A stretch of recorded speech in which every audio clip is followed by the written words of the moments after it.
Ladies and gentlemen, boys and girls, welcome back to the Sam Redgate-Large channel and welcome back to another international live stream with the Nations League, and we are hoping for a more positive result than there was the other day. That is most definitely the case after a 1-0 defeat to Hungary, which was, well, the best way to describe it is well, we didn't look very hungry for a win, did we? No, we most certainly didn't. It was a difficult game for England the other night. It was more difficult than it should have been made. But, you know, we've got to keep a blank canvas for tonight against the Germans. We know how much a win against the Germans mean to us. We saw it in the Euros. And it should be a good game. The kickoff is around 30 minutes away. So evening to all of those who are coming in, evening to Flame and evening to Bailey as well. Evening to you both. Hope you're both doing okay.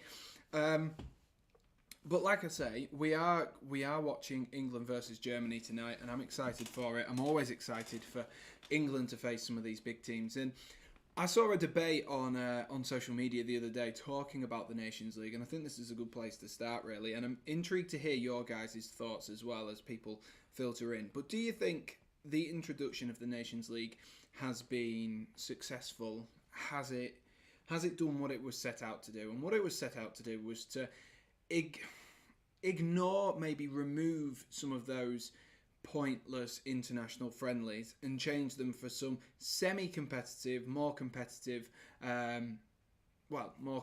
games. And to be honest with you, I don't think it's been bad for creating that whatsoever. Whether people consider it a major tournament, that is completely up to you.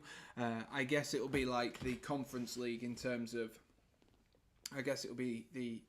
like how people view it. You know, you've got the World Cup, the Euros. I guess the World Cup's the Champions League. The Euros is the Europa League in this sense, and then the Conference League and the Nations League on a similar level. But like I say, I'll be intrigued to know what you guys think. Has it been a success? So far, you know, England the other day, they didn't really look competitive. We might as well have just played a friendly the other day with the way that game went. So it's a really, really interesting one, and I'm intrigued to hear what you guys say. Flame says he's doing well, and I'm good, thank you as well. Thanks, Flame. And Bailey is all right as well.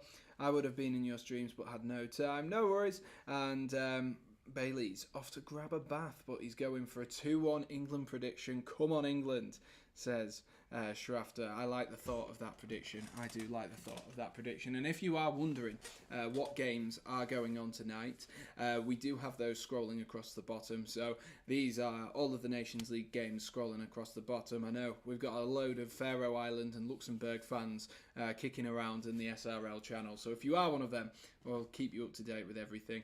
Via my watch is the best way to do it. We're going to keep you up to date with hopefully all of the goals as they go in. But like I say, you can see the thingies scrolling across the bottom. Importantly as well for England in terms of their group, Germany and Italy did draw in their game. So whilst England lost, there is still relatively some hope. And as you can see, Italy versus Hungary, that kicks off at the same time as this game does as well. So of course, hasn't got a result yet. Finland have beaten Montenegro 2-0, and then Bosnia and Bosnia-Herzegovina, Romania is the other game in that group as well. And then you get onto Turkey's group as well. And Dragon says, Cameron, where are you? He's disappeared. And Schrafter says, congrats on 700. Thank you very much. Good stuff. And yeah, Lithuania versus Turkey is the other game. So there you are. You're all up to date, and I'll try and keep you guys up to date if anyone is interested. I do know that there are some AFCON qualification games going on as well at this current moment in time. But of course, we are watching the Nations League tonight. We are watching the European competitions. So that is the important thing, isn't it? That is the important thing for us as England fans. I'm sure if you guys have any allegiances to any of the African teams, you're more than welcome to keep us up to date with what is going on in the African Cup of Nations qualification games, is the best way to say it. But Italy will lose today, says Schrafter, and that is the hope that we've got to go with. We've either got to go with hoping that we can beat both the Germans and the Italians, and on a recent form, I wouldn't back us to do that, or on on form over the course of the last 10-15 years, or at least, beating the Germans for the first time competitively in the Euros. We lost to Italy, obviously, in that Euro final. So I wouldn't back us, to be honest, but we need to make sure that we don't get relegated as well out of the Nations League Group A, because that can happen as well. There will be people coming up from Group B trying to make a difference and trying to get themselves up. Right, what we will do is, though, there we are. My Google is on the wrong screen for me there, which was very frustrating. Right, let's get the teams up for today, because I can see you guys talking about Trent Alexander-Arnold. I'm yet to see the lineups for today, so let me hop on over to the intermission screen, and we'll have a talk. We'll have a little look at the team as well. There we go. Let's swap over here, and as always, forgot to get it set up and accessed. If I can get my mouse working for some reason. There we are, ladies and gents. There we are. Right, if I do this. Oh, not that one. Do this. Do this. There we are. Now you should be able to see it. Right, so here are the two teams for tonight, and there's been a few changes for England. Unfortunately, I didn't actually look at Germany versus Italy. Didn't really catch my eye the other day, but in case you are wondering as well, this game will be on Channel 4 tonight, the new home of England international football. It used to be shared between ITV and BBC, but now hosted by Channel 4, and this will be the second game for England on Channel 4 as well. And it is as follows. We'll start off with the German national team. Fortunately tonight, with us playing Germany, I can actually pronounce some of these names, which is a lot better than it was against Hungary. Hungary, I was just calling everyone the same name. If I do recall correctly, because it was easier for me. And yeah, we'll leave it there. That's literally, there was like maybe 3 people whose name I knew. Willy Orban was one of them, Peter Galacci, and that was about it. I must say. But start off with the Germans, who look like they are going to be starting with a 3 at the back. And kicking us off in goal is the captain for tonight, Manuel Neuer. We all know the talents and the qualities of him. I'm starting to wonder, I don't think I've ever done a Bayern Munich stream on here, so this might be the first time Manuel Neuer makes an appearance on an SRL channel. So welcome, Manuel. Hopefully you do enjoy it, which is quite surprising actually. It'll be the same for Kimmich and Muller then, and of course Musiala as well, in that sense. But yeah, so complete side note there, but Manuel Neuer does start in goal. We all know the talents of him.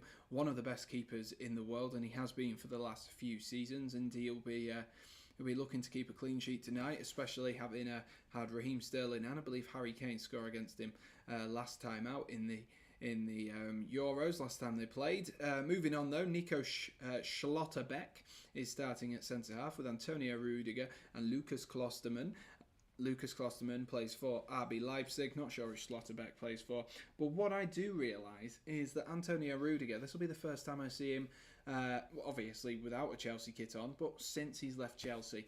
And,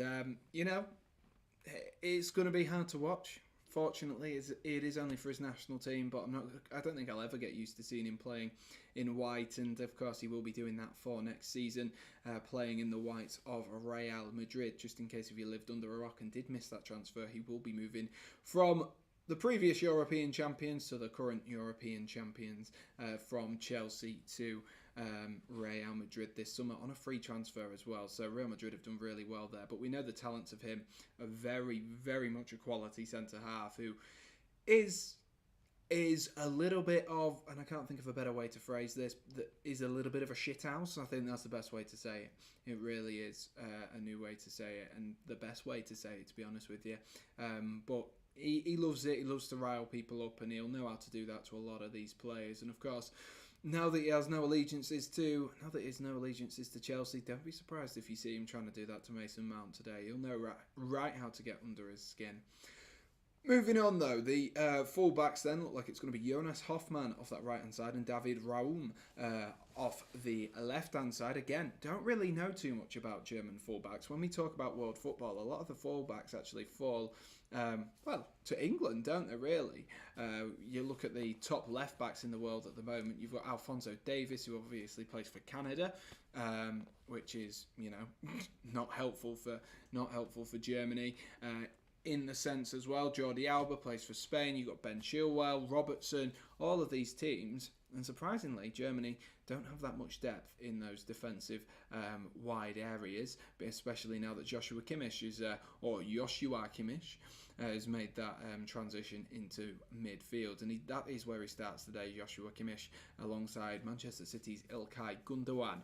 Then slightly further in front of them, it looks like it's going to be Jamal Musiala. Of course, he did play for England at under 21 level and at quite a few of the youth age levels as well. Jamal Musiala, tipped to be one of the best players for England actually, and I do believe he won.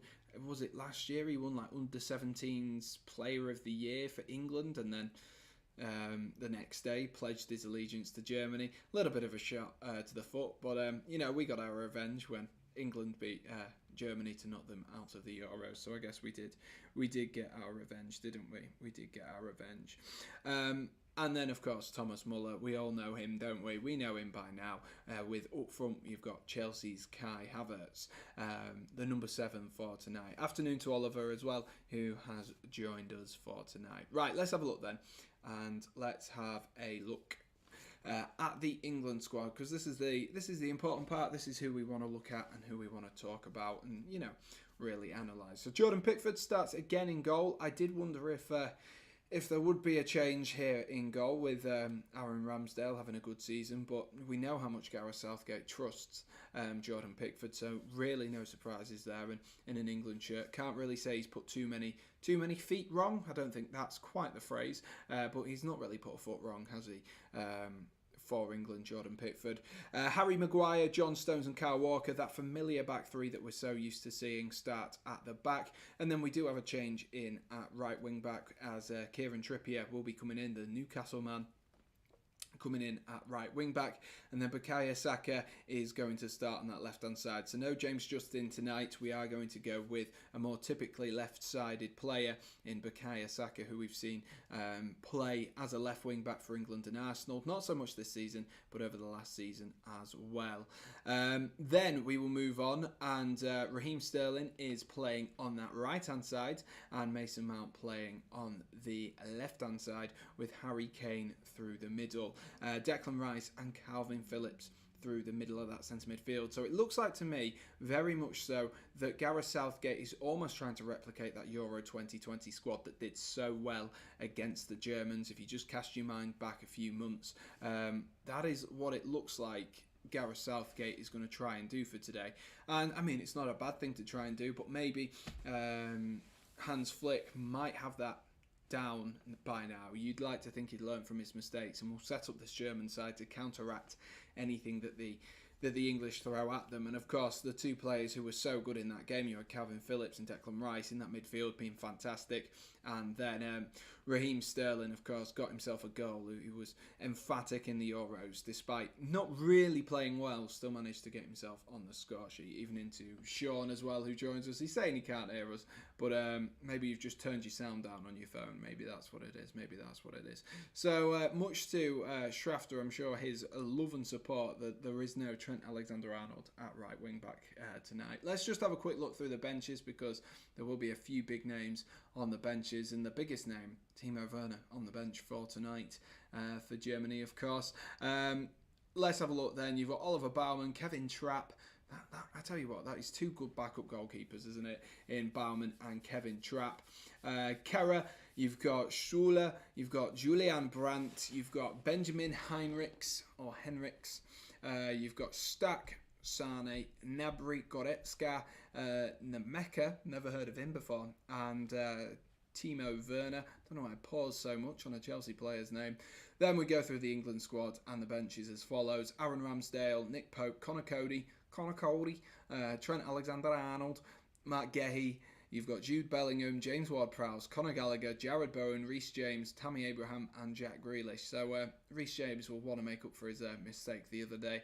A bit of a light penalty for England to have conceded, but as you can see down there at the bottom as well, that is how the table stacks up following that 1-1 draw between Germany and Italy the other day, which does put Hungary top of the table. It does put Hungary top of the table, and it's gonna be interesting. I'm getting Costa Rica vibes from the 2014 World Cup. England and Italy in a group, and a bit of a smaller team doing well. Maybe that's what we're going to get from Hungary.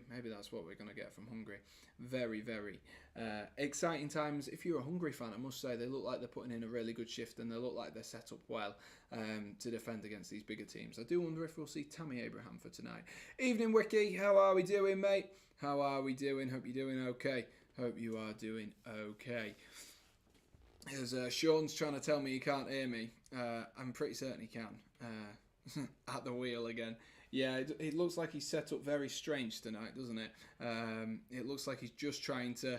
I just said it a minute ago. It looks like he's trying to match what he did at the Euros, which, I mean, it worked, but whether it's going to make for entertaining football, your guess is as good as mine. Your guess is most certainly as good as mine. Sean says it's coming home. I don't know what would be coming home if that was the case. How are you, Sam? Are you excited for the game? Excited's a long shot, especially after that.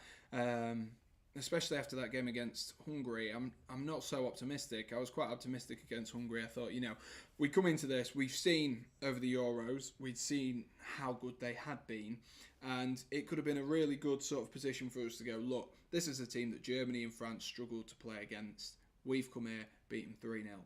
Didn't happen. We lost.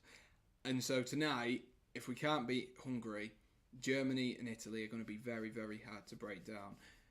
Obviously, we take every game as it comes, and it looks like Gareth Southgate has almost reverted to type tonight after a failed strategy with on against Hungary. So it's going to be an interesting one. Like I say, it's going to be a very, very interesting one. That's just reminded me I need to get the football up myself because.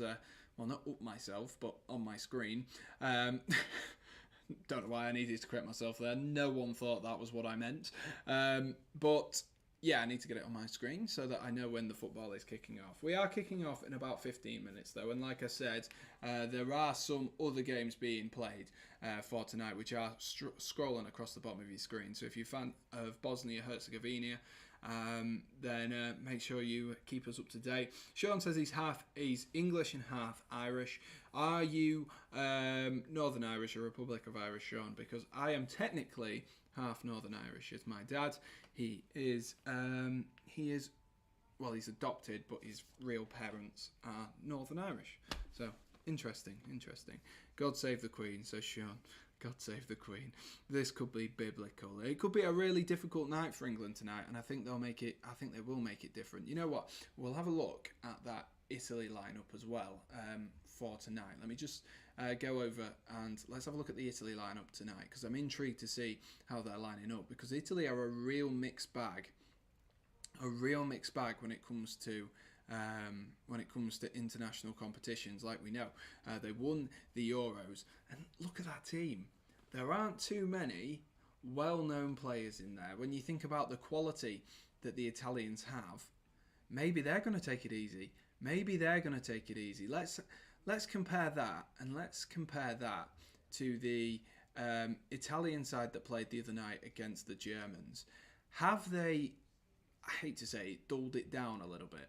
Have they dulled it down in an attempt to try and breeze past, get a few players, a few debuts potentially?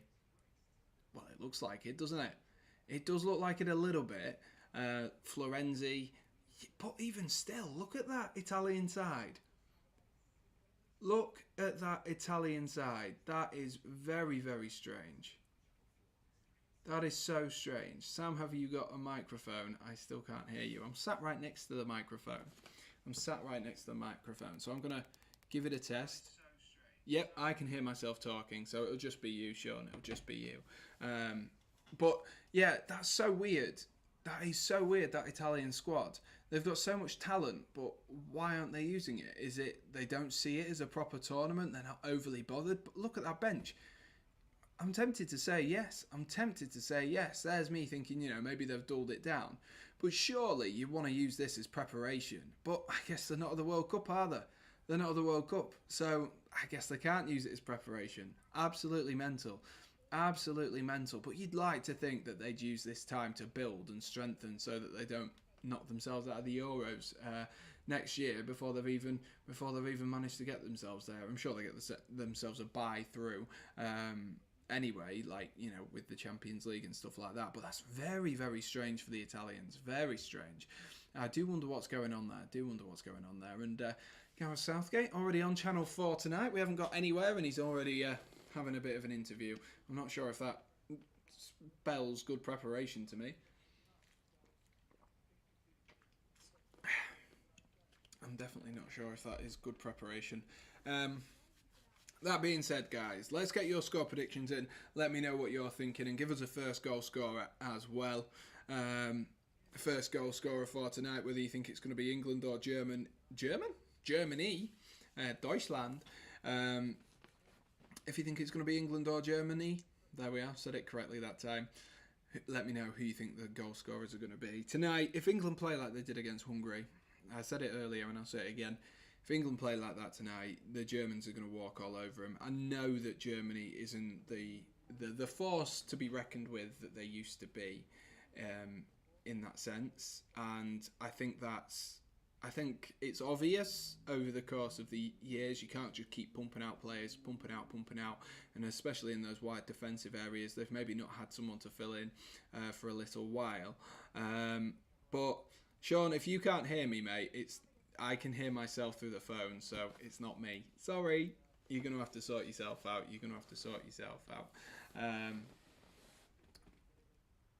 Yeah.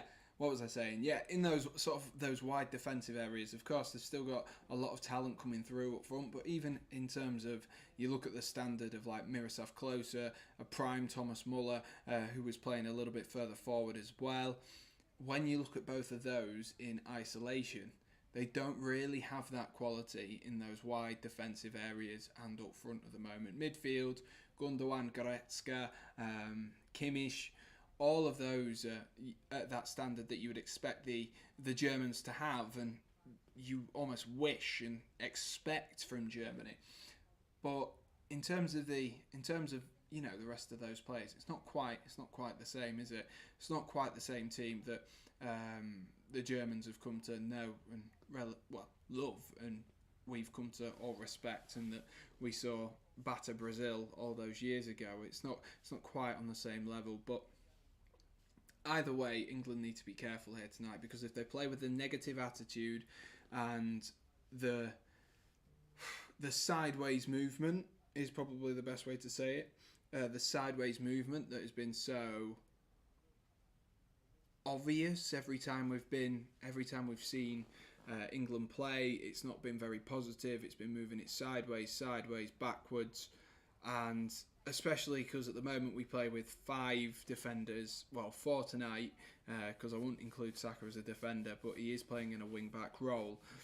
5 defenders and 2 defensive midfielders. It leaves a lot to be desired in terms of for Raheem Sterling, Mason Mount and Harry Kane.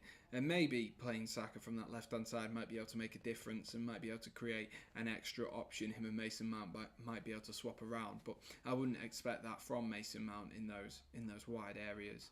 And to be honest with you, it does to me seem like the Germans are probably going to be able to set themselves up better. But like I say, a very, very a German side that isn't at its full strength and isn't at its full capacity, whereas England is pretty much there. Hope we get battered so Southgate gets sacked. I don't think Southgate will get sacked for a little while. It's not going to happen like that. I know a lot of people say that England were lucky to get to the final, and they'll to the semi-final as well. But I don't think he will. I don't think he will get sacked. I think he sets up well in the big games. It's in those smaller games against like Hungary and the game against Scotland that England, that's when they should be under the spotlight. In the big games, we did what we needed to. And it wasn't pretty, it wasn't fantastic, but England did what they needed to. And so I don't think he'll be sacked. And a lot of people were asking for Gareth Southgate to be sacked after we lost the final, which to me seemed a little bit crazy because he's just taken us to a final. You know what I mean? It's one of those weird things. Oh, we lost the final. Yeah, but this is the first final we've had since maybe even 66. I can't remember. I tell you off the top of my head, but it's our best run, particularly since '98 as well. So really difficult. No style of play, no tactical or alterations, no identity. Just part 7 men at the back. That is the problem. That is the problem. I definitely agree with. I'd say there is a little bit of an identity. I can see what he's trying to mould into this team, but he's just not quite doing it at the moment. And I think he almost hopes that those midfields too in Declan Rice and Calvin Phillips will be a bit more adventurous, and maybe that's why Declan Rice is one of those preferred players, because we know how good he is going forward. But his mind is defend, whereas if you're going to move someone like, I think a Jude Bellingham would be able to say, would be able to change that and actually move the ball forward. And I think that's what we saw at times against Hungary. But it's those games against Hungary, those games against Scotland, those lower games that England really get shown up. And like Quickie says, you can put 7 defenders at the back and you can look good, which is, anything can happen. Sam, be honest, you can't see identity. What is England's identity? Well, I think I can. That what they're trying to do is they're trying to play the ball. They're trying to get Harry Kane to drop into that space and use those wide attackers. And that was the problem at the Euros. They tried to drop Harry Kane into that space, which is why we didn't score too many goals at the beginning. And then for that Germany game, it just kind of changed just a little bit. Harry Kane all of a sudden did a mixture, and then we moved into... But then when we played Ukraine, and obviously I know it's Ukraine, but against Denmark as well, it had that similar feel. And so to me, I can see what he's trying to do. I just don't think the execution nor the squad is there to be able to do it. And you can play 5 at the back. You can definitely play 5 at the back, and there's a time and a place to play 5 at the back, of course. You look at Chelsea, they play 5 at the back with those Ben Chilwell and Reece James as wing-backs, and they don't overly look like they've got a lack of options. But I think it's because of the way that when you look at Chelsea's attacking front 3, or you look at anyone's attacking front 3, say if Manchester City were to play 3 at the back, they've got pace in those wide areas. And the problem is Harry Kane doesn't have that pace. And if you're playing with a striker, you want that striker to be up there. You don't want him dropping back in as well, which is the problem with England playing 3 at the back, because Harry Kane likes to drop in, which is all well and good. But Mason Mount, when he plays off that out wide, he doesn't have the pace because he likes to drop in. He likes to create the play from deeper as well. And so then all you've got is Raheem Sterling, which is why Saka playing on that left-hand side might just benefit England today. In that sense. And I think definitely a 4-3-3 for England might actually suit them better. But the problem is that right-back role, because we have so many world-class right-backs. But then what are we doing? Are we playing square pegs in round holes? Are we going back to Scholesy playing on the left-hand side? Is that the equivalent we're going to be having? Are we going to be playing Walker at right back with Trent Alexander-Arnold centre midfield, Reece James CDM, Kieran Trippier left back, just so that we can fit all of these in? No, of course not. It'd be crazy. So Gareth Southgate does need to get himself out of that. He needs to start picking. I do think sometimes he picks some of these right backs because of who they are.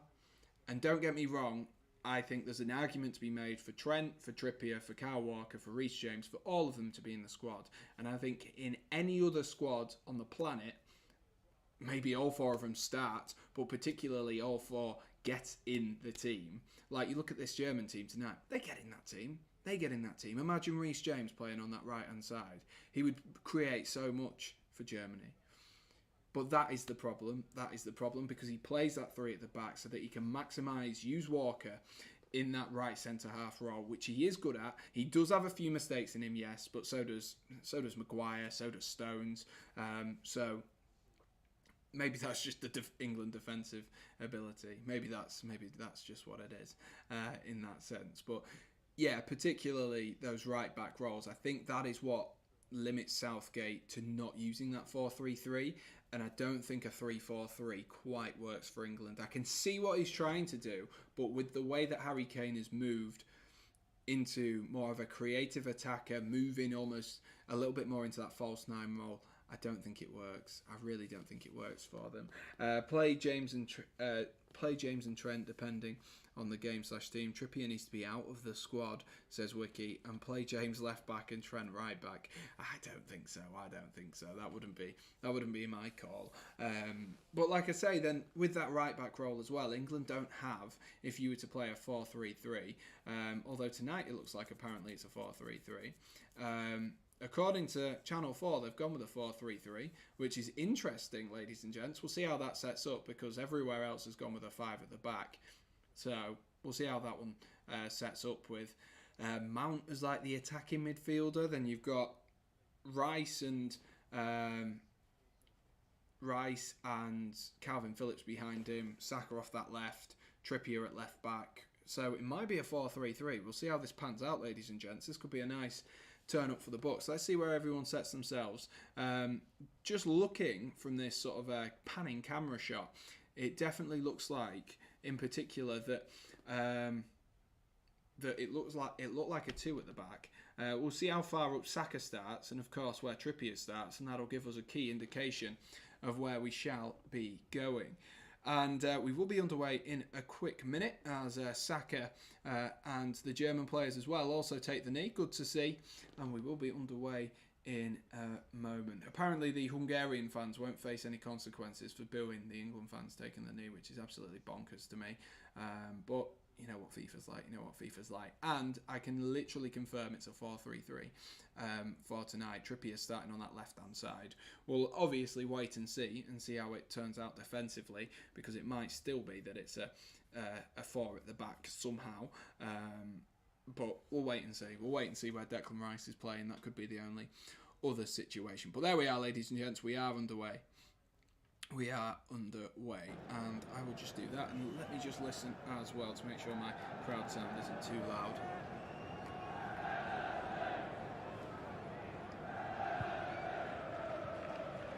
Right, that should be okay. Sounds decent. Mount shouldn't be playing for me. He's an energy merchant. England need to move the ball fast. Yeah, but you can't be an energy merchant and then say we need to move the ball fast, because that's the position that you need Mason Mount. Here the Germans go. The first opportunity potentially. Rolls it into Kai Havertz, who's rodded in behind, and that's a snapshot there for Kai Havertz as it finds its way through into the gloves of Jordan Pickford. Mate, UEFA shouldn't be punishing any fans till the FA sorts out the knee booing in this country. Yeah, I mean, it's true, but UEFA set the precedent, don't they, really? UEFA set the precedent. The FA can try and sort it, and they can try and do what they can. I don't quite understand the booing. I said this the other day, Vicky, and I'm sure you will agree with this as well. I was saying, if someone is booing it because of the politics and believes that politics shouldn't be in football, and potentially there is an argument that politics and football shouldn't be a thing, you should keep football separate. Okay, maybe. But if you continue to boo the taking of the knee, all you are doing is exaggerating the problem, and then you encourage those who are being racist to continue being racist. Oh my God, that was a close opportunity for the Germans though. Nicely worked corner routine. As Turkey scored with inside a minute there as well. But all they do is exaggerate the problem. The other day reminded me I have no intention of watching 4-5-1. Well, Aaron, we're playing a 4-3-3 today, so nice. But just to go back to what I was saying, if that is the case and people think, football and politics shouldn't mix, and like I said, there might well be an argument there, but if you continue to boo it every time, you just encourage those who are being racist, and you're not helping the cause, some of those people might might not be racist themselves. They might not be part of the problem, but they're not an ally. They're just someone who's sat in the middle, and if anything, causing problems by doing so. And the quickest way for them to get politics out of football is by encouraging the correct actions to be taken in that sense, and that is the most important thing. We all need to make a way to encourage the correct actions, which are, you know, fair play, trying to kick racism out of football, trying to encourage the correct actions, and admitting that we are all one, and it shouldn't be that we have to force other people, because it should just be integral.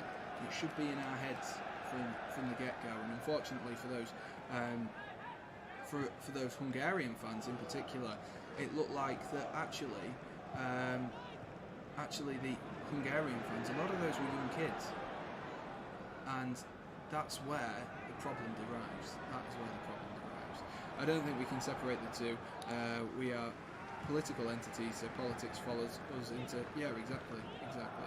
Fair play for the togetherness, but something Southgate is doing makes the players look like they've never played together when they step on the pitch. Well, we'll see tonight, won't we? We'll see tonight with this change in formation. We'll see tonight. We will most certainly see tonight. Right, so Kieran Trippier is on that left-hand side, so it's definitely a 4-3-3. Mason Mount, good little turn there as he tries to spin away, drops it back there to Kieran Trippier. Here is Declan Rice, who rolls the ball looking for Kyle Walker, who just had to step inside there as Jamal Musiala tries to put the pressure on. Harry Maguire's had to go all the way back there to Jordan Pickford. Pickford's kick in there was a little bit wayward, just still trying to find the range. Your thoughts on Chelsea's possible business this summer? I mean, I've heard rumours about Ousmane Dembele, and I'm not bothered. I'm not bothered. If we don't get Ousmane Dembele, I will not be tossing and turning my head tonight. That is the problem. I'm just not bothered by him. I just don't think, oh my God, that's a good ball in behind to Raheem Sterling, and that was a poor bit of camera work there from the German executives at Channel 4. A really poor piece of camera right there. It just cut to Raheem Sterling as he was in the box, so we didn't actually get to see the build-up play. It was dispossessed by Calvin Phillips, who rolled into Harry Kane. Kane did a nice reverse pass there, and Raheem Sterling pulled one back. He was looking for Mason Mount, and Rudiger was in before the ball had even got a chance to go over to Mason Mount there. And that'll go behind for an England corner. We've got two people out there to try and take this corner. I'm never keen on that. Why not just have one person who's two-footed? That might just do it a little bit better. And that's a poor corner there from Kieran Trippier. A really poor corner. Kyle Walker is going to spray one out into that right-hand side. I'm not sure who that is up on that right-hand side. It looks like John Stones. I think it is. Nice 1-2 there from Mason Mount, who drops it into Harry Kane. Good save there by... I think it said Active Aaron there. It might have been Active Aaron, but it wasn't. It was Manuel Neuer. Great save there by Manuel Neuer. A little bit of a snapshot there. So both strikers in this game have had the opportunity to get a snapshot, get those boots firing, and make sure they've got the correct shooting boots on for tonight. Definitely worth an attempt from Harry Kane. Might as well test Manuel Neuer. Make sure he's switched on. Not even a one-off either. Everyone's just delirious and drunk when the knockout stages open up for us. I mean, everyone in England just loves getting drunk every time. It's part of our culture now, and it's kind of worrying how it's got. And I really hope that when it comes to tournaments in the future, that people find that line to be like, let's chill out a little bit, because it did get very ridiculous at the Euros. It really did get ridiculous. But I wonder if that German girl who was crying in the England versus Germany game, I think it was that game. I wonder if she's there tonight. I do wonder. She got like 40 grand because she cried on TV. I mean, I cry every week about Chelsea on here, so does anyone give me 40 grand? You know, a nice 40 grand to make me feel a little bit better. That would make me feel a little bit better, actually. I could do with a new car.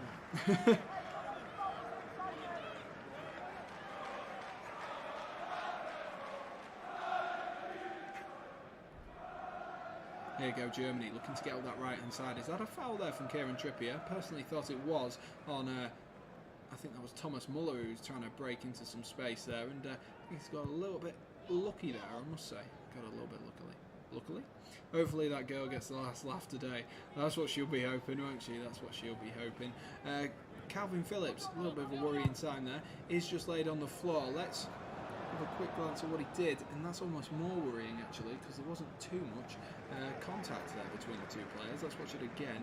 It looks like, it might just be a dead thigh actually. Looks like a little bit of a knee into that thigh of Calvin Phillips there. I was a little bit worried with him just coming back from injuries, but it does look like a knee to the thigh, and rather than it being a muscular injury, he might just need a little bit of deep heat on that.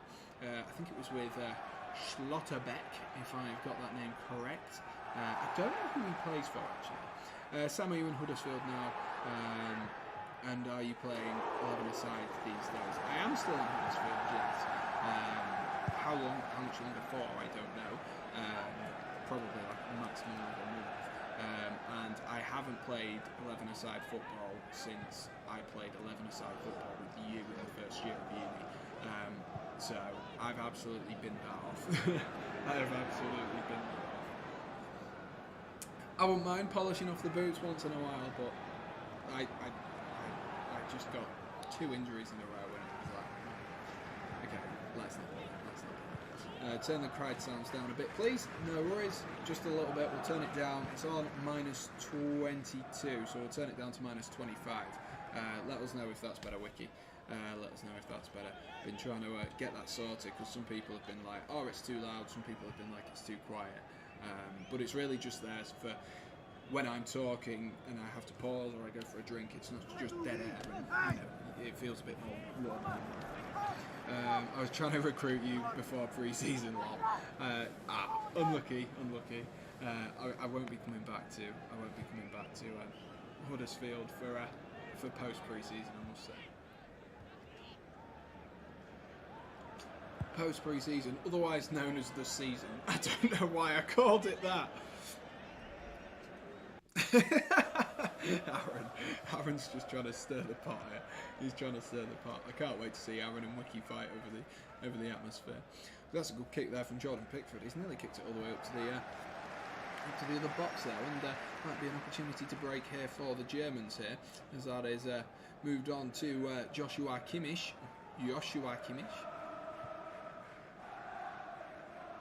Try to look forward there. I can't remember what the fullbacks are called of Germany, so I do apologise. I'm going to try and... I know they've got the centre-half who's called Schlotterbeck, and I think one of them's called Raoul or something like that. But I can't quite remember, so I do apologise. Pull back to Musiala at the edge of the box there. Well, that's a good block by Declan Rice, who finds his best mate Mason Mount, who's going to try and... He had no one in front of him there, Mason Mount, so he's just tried to drive it out and try win himself a throw-in, sorry, and...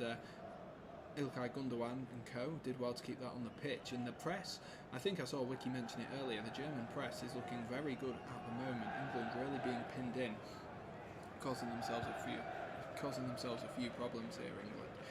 Especially with Pickford's kicking not looking the most reliable of tonight, which is usually one of his strong points, Jordan Pickford.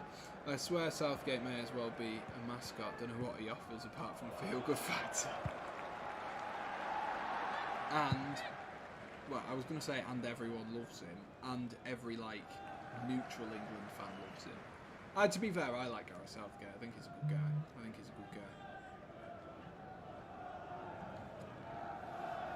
I do think we can be one-dimensional at the best of times, and even tonight, Bukayo Saka's starting off that right-hand side as well, which is weird. Mason Mount off the left. I don't know. Would I have thought?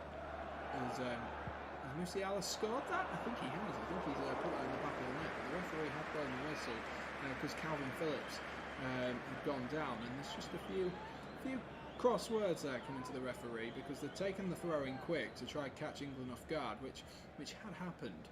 And it's going to be Jude Bellingham who's going to be coming on for Calvin Phillips here. Feels like he can't continue.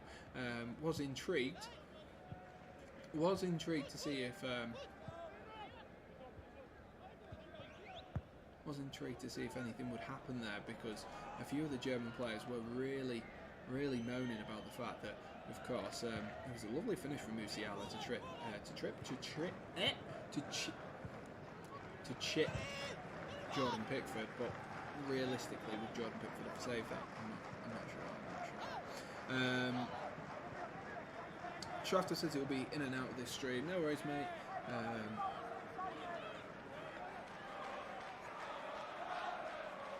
Yeah, I get that, Aaron. I get that. Yes, if you'd like to, Shafter. I get that. I definitely get that, Aaron.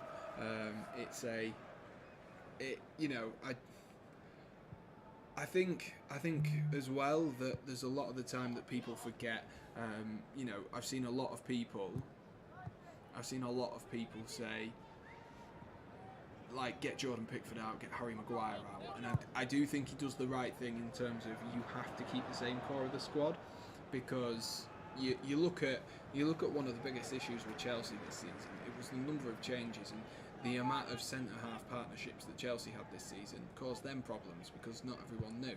You had the option of Sarr and Chalobah, Rudiger and Silva, Rudiger and Christiansen, Aspilicueta and Christiansen and Rudiger, and you had all these options. So I do think he does the right thing in that sense. It's just he needs to start integrating some of these players, such as a Mark Gehi, who, like tonight, could Mark Gehi play in that centre back alongside maybe Harry Maguire or maybe even John Stones?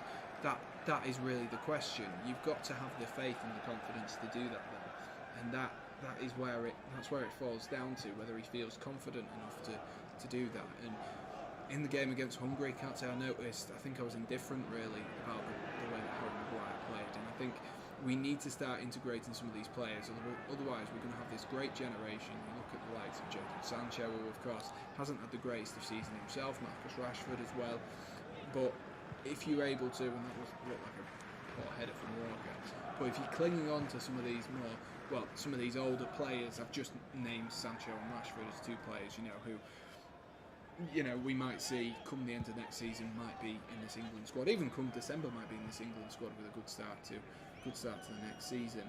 But what he needs to do is, rather than trying to cling on to some of these players whilst they're potentially moving out of their primes, they need to make sure that they can transition that nicely.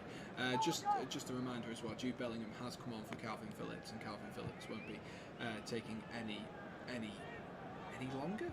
Won't be taking part any longer. That was the word in this game. So it's still a 4. It's still a 4 at the back at the moment, though, as Saka looks to drop into that right back role. There's a little bit in no man's land there, Kyle Walker, but John Stones, fortunately for him, recovers it. And oh my God, Declan Rice was a little bit lucky there. I don't think he quite had seen.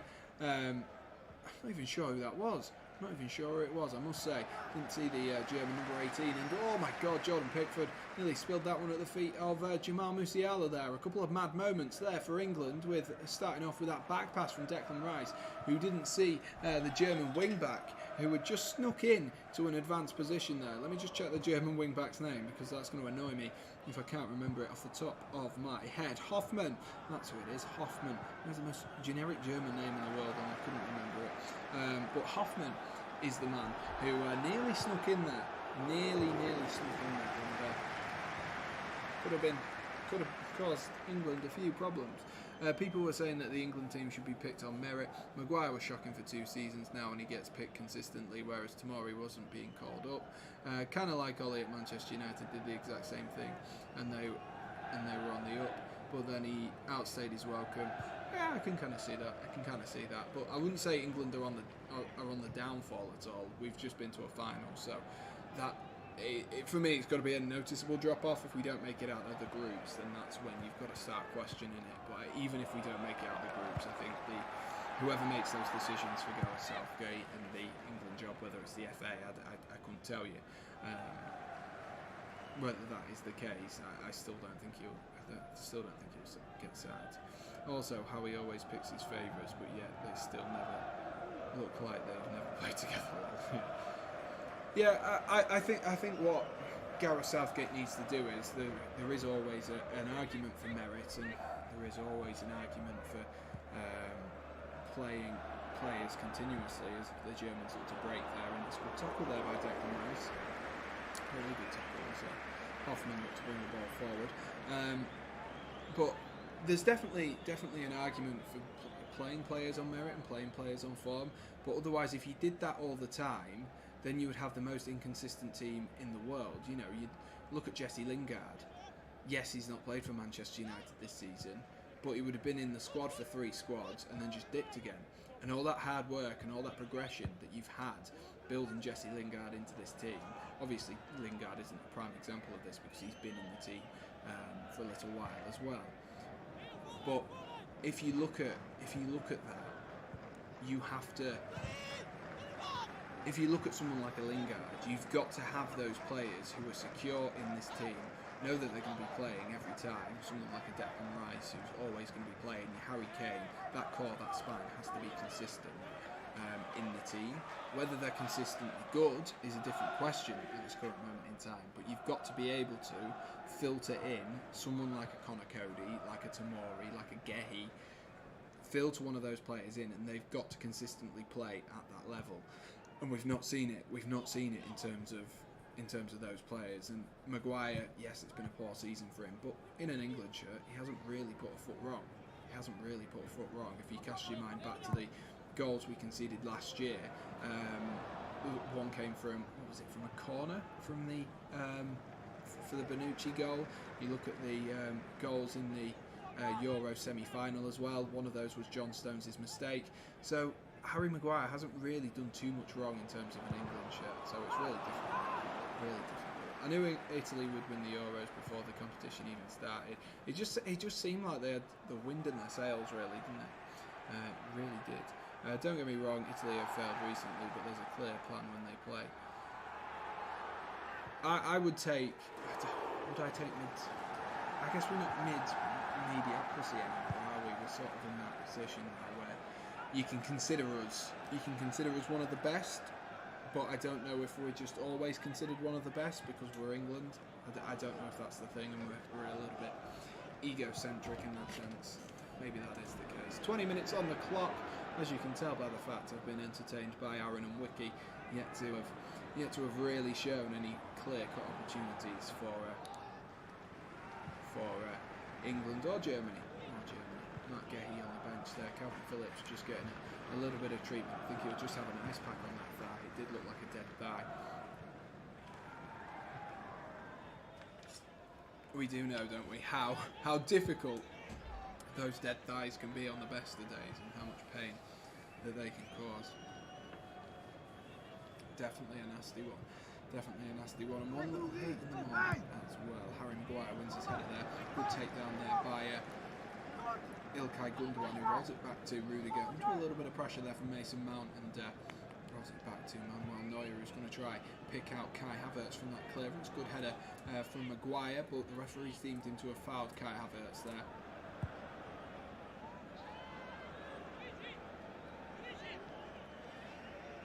Erin says, "Hey, from Jazz and I didn't see the beginning. So, what's your score prediction?" I don't think I actually gave a score prediction, Erin. Well, Erin and Jazz.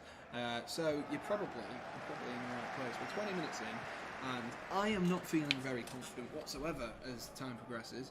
I was a little bit more confident at the start, looking at that German side and the lack of fullbacks that they have at the moment. Harry Kane there, he nearly overstretched there. Would have been a painful one. Score prediction. I saw a 2-1 England from Schrachter earlier, and I'm not feeling that confident, so I'm going to go 2-1 Germany. Although am I that confident that England are going to score? We're going 2-0 Germany. I think the Germans will win. But evening to the both of you. Hope you're doing okay.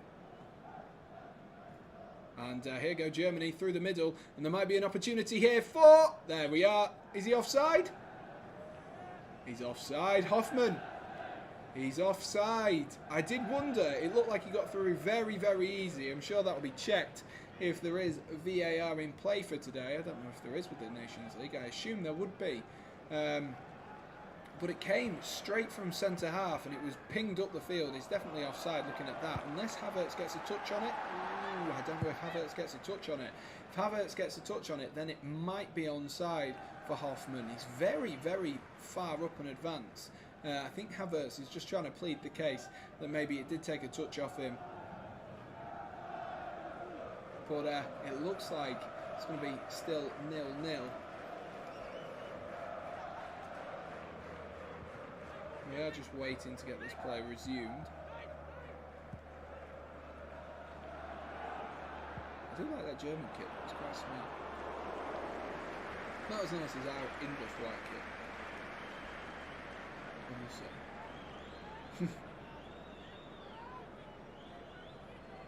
I'd love to beat the Germans again, but I don't think it'll happen tonight.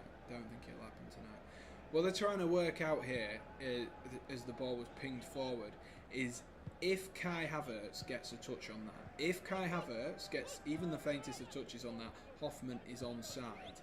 But I'm not sure he does.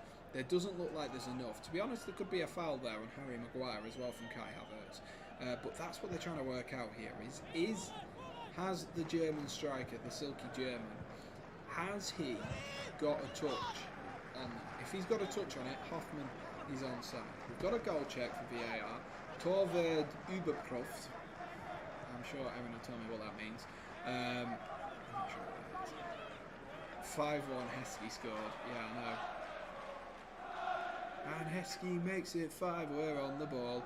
And there we are. It's going to be still 0-0. They've deemed that Kai Havertz didn't actually get a touch on it, or not a touch that they could see from those replays. Good interception there by Declan Rice, who drops it into John Stones. Bit of pressure here from Kai Havertz as the ball's rolled back to Jordan Pickford. The Germans look like they have set up very well. That's nicked again by Declan Rice, who seems to be one of the few players here really putting in a shift and really actually looking to press the Germans and trying to win the ball back quickly and move the ball as well. As I nearly said Musiala, then I meant Bellingham. Lovely ball, getting the two youngsters muddled up. Lovely ball there from Bellingham as Saka tries to put himself inside. And Bukayo Saka knew he was going to be a good player because mainly because my mum looked at him in the Euros and went, he's a really good player, isn't he? And Liz doesn't lie. So, you know, he got the Liz seal of approval, and so if when he goes to the very, very top, come back to this video and remind yourself that Liz RL told you ages ago. Told you. As Raheem Sterling wins his team a corner, burst down that left hand side and tried to get past the German defenders. I just cannot remember any of the German defenders' names today. Can we go back to when we all knew all of their names and they had like Hummels, Boateng? Actually, can we not? They were really good. Evening, Max. How are we doing? I've decided to watch England's. Nice, thank you. Thanks. Whipped in there, Bayern. Oh, Harry Kane! Harry Kane puts it over Manuel Neuer. The reason I went oof there was because Manuel Neuer just spilt the ball as he came to collect that corner. It fell to the feet of Harry Kane, but Kane did blaze it over. Kane sporting a rainbow armband. And to be honest with you, I don't think there's much in that from Harry Maguire on Manuel Neuer. I think he's got a right to go for it. Manuel Neuer flaps at it and makes a bit of a mistake. It's a shame the England captain didn't have his shooting boots on that time. Declan Rice nicks the ball back again, drops it into Bukayo Saka, flicked on towards Harry Kane, but it's well nicked back, and Jamal Musiala tries to drop the ball back, and Germany tried to recover themselves, but a bit of pressure here from Jude Bellingham, who's done really well, and it's fallen to Harry Kane, who rolls it across the box, but Sterling was just too far back, and it's rolled all the way out to the other side. Here he is, Raheem Sterling. Up against Schlotterbeck, back into Trippier. Here's Sterling again, who looks to find Mason Mount. Good play there as he turns out, drops it into Declan Rice, and that pass there from Jude Bellingham has just killed that attack. And the Germans are going to try and build their way out as well. Up this left-hand side, here's Raum, who's going to roll it in to, looks like Musiala, can't quite see. It is Musiala who tries to bend and weave, and that's blocked there by the two England centre-halves, who a bit of a joint effort. It's going to come out to Thomas Muller at the edge of the box, who clips one forward looking for Havertz. It's headed into the hands of Jordan Pickford. And Pickford is getting loud, and he's telling his centre-halves what he expects and what he demands from this team, because that was way, way too easy for Jamal Musiala to wiggle his way through that defence there. And then Declan Rice gave the ball away really quickly, and they just couldn't get themselves out. Unfortunately, a 50p head from Kai Havertz, and found its way straight into the hands of Jordan Pickford. Lord Humongous is back to just put Tomori again. I love how you do this every time. I love how you do this every time. But welcome back. Hope you're okay. Evening to Lewis as well, who says, all right, I'm all right. Hope you're doing well as well, mates. And this is why I don't like when Arsenal players go to England, because Southgate is in no way improves their understanding of the game or improves them as well. I don't quite know where Saka is playing at the moment. It's kind of weird. As Harry Kane rolls it into Saka. Saka's going to put in on that left foot, drops it back to Harry Kane again, and it's struck decently there by Jude Bellingham, but hits cannons off a few bodies on the way through. And eventually goes out for a throw-in. I'm going to have to turn some lights on in a moment. Be right back whilst that's out for a throw-in. Let's turn on some lights.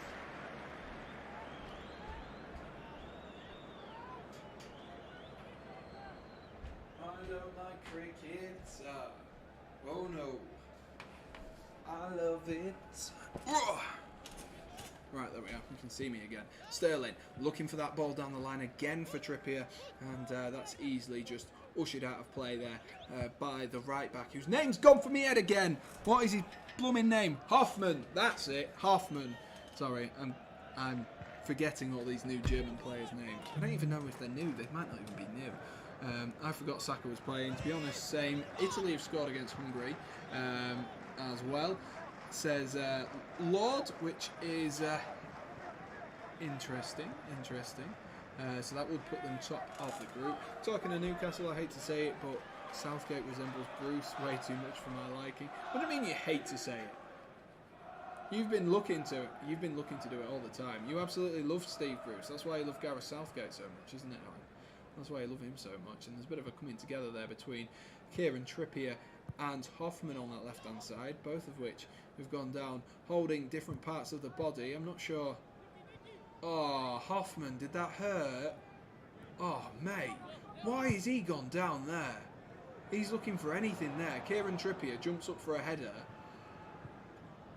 And he's like falling backwards, and Trippier like has a hefty fall on that left shoulder of his, and looks like it could be considerable pain. But Trippier's head like touches the calf of Hoffman, and Hoffman goes down like he's been shot. And unbelievable. I can't believe he's gone down for that. Maybe that's me just being, routine, sort of old school in that sense. But I can't believe he's gone down from that. Unless the only thing I can think of is that he's maybe overstretched as a result of it. But the magic sponge has come out. Is that bit of water done a bit of good for you? As we're just watching that opportunity again as Harry Kane went rolled across the box. Unfortunately, no one in there. How many times did we see England do that in the Euros? That was the ball that they were looking for the ball across the box, and Sterling making that late run in at the back post. That's where Sterling got most of his goals from in the Euros, and that's what Harry Kane was looking to do again. Harry Kane obviously didn't square one, did he, against Croatia, and has all of a sudden been trying to make up for that, making up for that. Trippier is the first player in years Newcastle have had in a squad. Someone did say that he shouldn't be in the squad earlier, which, to be fair, considering the number of right backs we have, there might be a shout there. With that being said, I'm not sure Luke Shaw or Ben Chilwell. Well, Ben Chilwell probably could have been in the squad, but he's just not fit enough. He might have done in the World Cup, to be fair, Ben Chilwell, to get a few competitive games under his belt. That's why I thought they brought Calvin Phillips with them, to be honest, to get him a few more competitive games under his belt, and try get him up a level of fitness in particular. Sterling. He's really puffing and panting there. I don't know what Sterling's done. Maybe just taking the wind out of him, and he has gone down. Hoffman's going to play that one out. I'm not quite sure what Raheem Sterling did there. England's top goal scorer from the Euros. Not quite sure what was up.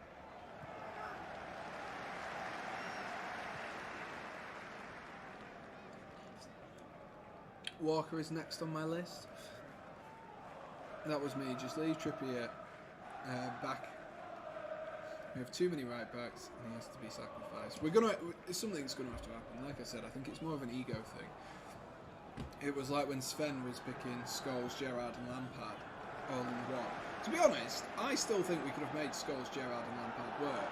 It was just then we had Beckham as well, and you're not going to play Beckham, and you're not going to drop Beckham. He's the star boy of that generation, wasn't he? So definitely, I think you could have made, especially at the end of Scholes' career as a deep-lying player, him, Gerrard as a box-to-box, and Lampard as that attacking midfielder. You could have made it work, but you're not going to like play Michael Owen off the left and have Heskey through the middle and Beckham off that right. It just wouldn't work like that.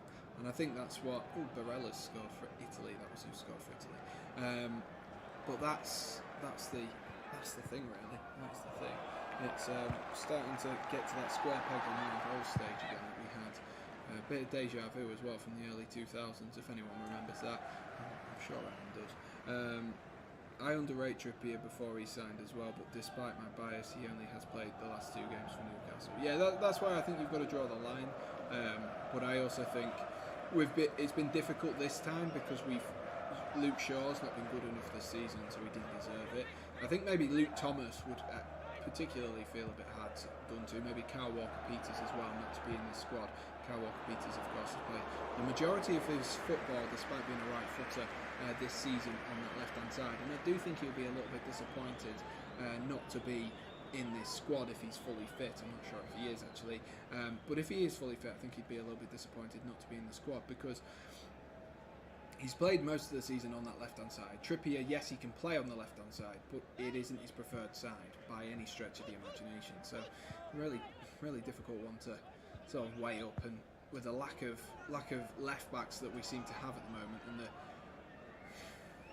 I'm trying to think of the correct word here. The number, I've gone basic. The number of right backs that we have as well. It's hard not to pick them, especially as allegedly Gareth Southgate sees them as diverse players with Trent and James being able to play in midfield. Obviously, Trippier apparently with the ability to play both sides, and Walker as a centre half and a right back. So who knows, eh? Lukaku wants to leave Chelsea, so if he wants to leave Chelsea, he can get gone. To be honest with you, that's a great touch though by is that Hoffman again? He's absolutely everywhere. Is that actually Hoffman? He is really causing some problems. He's like running into those like wide areas. It's like him and Thomas Muller seem to be swapping quite a lot at the moment. Muller playing a little bit more advanced, or at least starting point is a lot more advanced, and then Hoffman, he'll go beyond him. Maybe that's because he's a little bit quicker, obviously more enthusiastic, with him being a little bit younger than Thomas Muller, and he's bursting in beyond him, and Thomas Muller then will sit in that gap and allow Hoffman to really cause some problems, because England aren't expecting it and they're not tracking Hoffman. They're trying to track Muller, and they're like, well, Muller's gone out of the way. Right back to left back ratio, no, it's not good.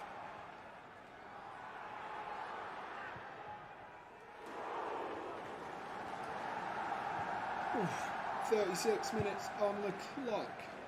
Not the most exciting of games for tonight, especially from an England perspective. The Germans have been decent in patches, but again, I don't think the Germans have been, considering I wouldn't say England have played well, I don't think the Germans thus far have taken too much advantage of that, as Musiala looks to roll in Raúl down that left-hand side, and it's whipped in towards Kai Havertz, and I thought that was going to be curse of the commentator then, as that was whipped in towards Kai Havertz, and once again showing why he's got a 50p head, and maybe why he just needs to practice some heading. But actually, I'll give Trippier that.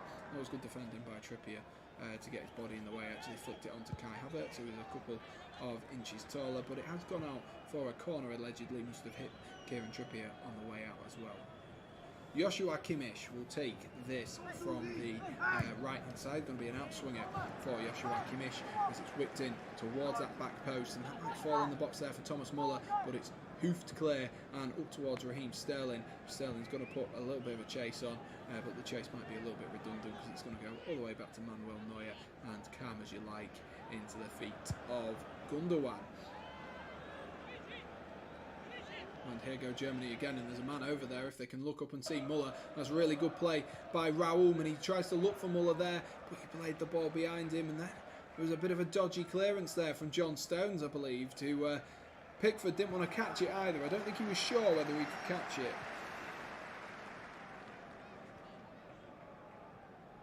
don't think he was sure whether he could catch it there. Jordan Pickford, hence the punch. But the Germans there on the counter-attack did look dangerous. The cross from Raul wasn't the greatest. Okay, it went behind. I think he could have caught that, to be honest with you, Jordan Pickford. I think he could have caught that. You have Lukaku, we have Rafael Leao. I wish we had Rafael Leao. He's been absolutely on fire this season. He looks like a really good prospect. I actually did say he'd be a really good signing for someone like for like a Leicester City, but now maybe he could be playing further up, especially with Leicester. Not having the greatest of seasons last season. Hungary didn't play particularly well either. I think they didn't do badly. I think what they did right, they did really well. But they just didn't show enough going forward. Defensively, they looked really good. But they didn't show enough going forward. They had glimpses of it. But, you know, it was... If Reece James puts an arm out there, if it's anywhere else, you're like, I'm not sure if it is a penalty, but it just seemed a bit light. Anyway, good feet there from Musiala, who's going to try and burst down that right-hand side. Drops it back to Hoffman, and Hoffman's going to look to try and spread it here. All Germany for the last sort of 5-10 minutes or so, maybe even longer, the Germans trying to press as Ilkay Gundogan drops in. Here's Raul on that left-hand side. Gundogan. Musiala, poor touch there. Jude Bellingham swipes at him, but Musiala continues and he drifts into the box there. Musiala, that's good defensive play by Declan Rice. Eventually, it took about 3-4 England players there just to dispossess him, and that's going to play as well for a England throw-in as well. Germany throw-in, sorry. Germany throw-in. God, must have had a stroke there mid-sentence.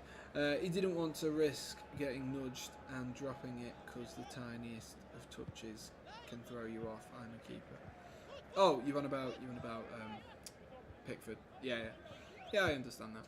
It just looked a bit funny, especially as he had both hands above him. Hungary didn't play badly, but didn't show anything special from a defensive perspective. We were just slow and predictable. I just don't think England looked like they wanted to score, to be honest with you. It's Pickford's. I tell you what, some of these kicks from Pickford, they're being put under so much pressure by the Germans tonight. The Germans are really putting us under the cosh. And the passes back to Pickford, they just don't have enough legs on them. And so Pickford's having to dig these passes out and try and just hit them anywhere and hit and hope. And I don't think it's really a problem with Pickford. I think it's England. They need to switch it on and need to turn it up a bit. I'm still not sure. I don't know if anyone else can confirm this. But are we playing with a front three, or are we playing with a 5 at the back? Because every time I look at Saka, I'm kind of like, he could be playing as a wing back there. Like at the moment there, now he's stepped up to do his press. But it's really strange the way England are playing. Good call there from Trippier, who told Declan Rice that he was coming for that header. Good flip by Hoffman, but he's given the ball away to Declan Rice, and Raheem Sterling's just been bullied out the way there by 2 German defenders, one of those being Klosterman. Here is Musiala once again, who finds Ilkay Gundogan. Can Gundogan see the run of Raul? He can. What a ball that is! If he can get a good touch on it there, Raul rolls it back, looking for Kai Havertz. Havertz, is he going to twist and turn? Can he see? Oh, his pass to Muller was poor. His pass to Muller was really, really poor. And he's definitely fouled Kyle Walker there. He's dragged him and pulled him off. Wait, no.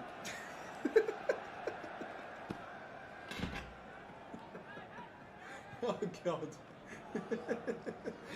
Oh, God. Oh, God. Moving on. Ignore what I just said. He dragged him off the ball. A little bit, I sense a little bit of frustration there actually from Kai Havertz, to be honest with you. A little bit of frustration. I do wonder with Havertz and Werner in particular, I do wonder if they were in a different generation of German strikers, whether we would be seeing these two in the team, because, I mean, what, they scored all season? 15 goals between them? It's not very impressive, is it? Good touch there by Saka, who rolls it down the line, looking for Harry Kane, and Antonio Rudiger does what he does best, puts that blunder in the way, and just irritates Harry Kane just a little bit on the way. Oh, thanks, Max. Thank you.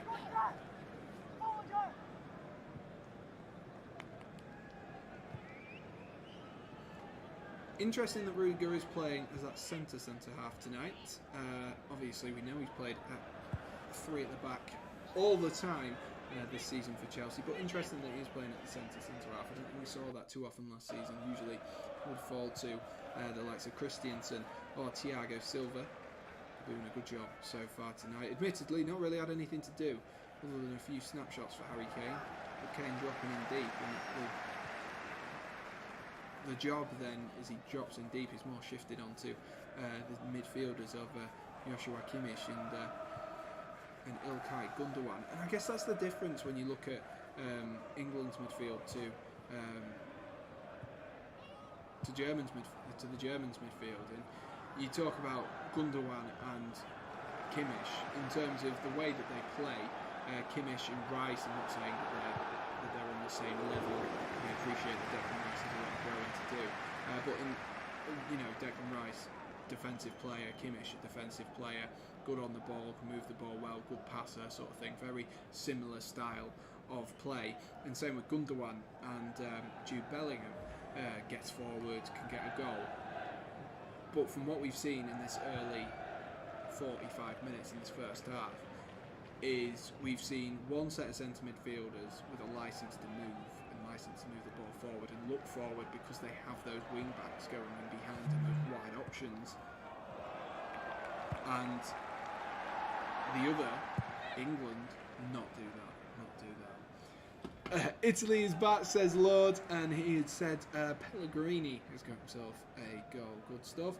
Good stuff for the Italians, and that'll be 2-0 against Hungary, who of course begs the question where England will be when they come and play the Italians in a few days' time. And that's a shot there from Musiala.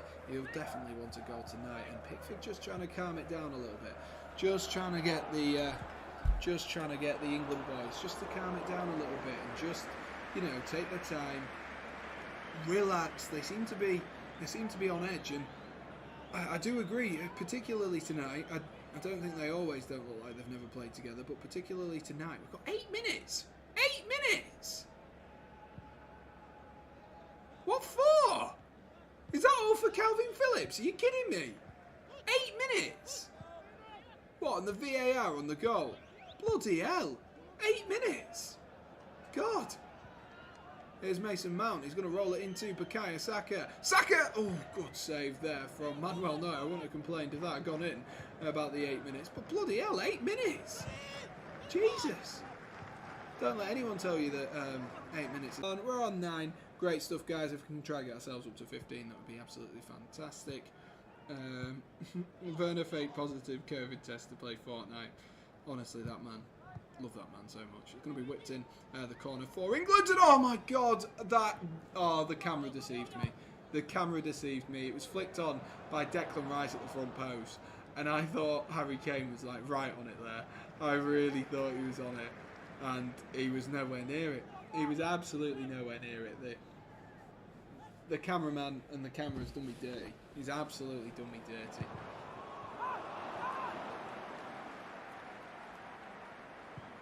Musiala there. Does he foul him? I'm not sure he does, to be honest with you, referee.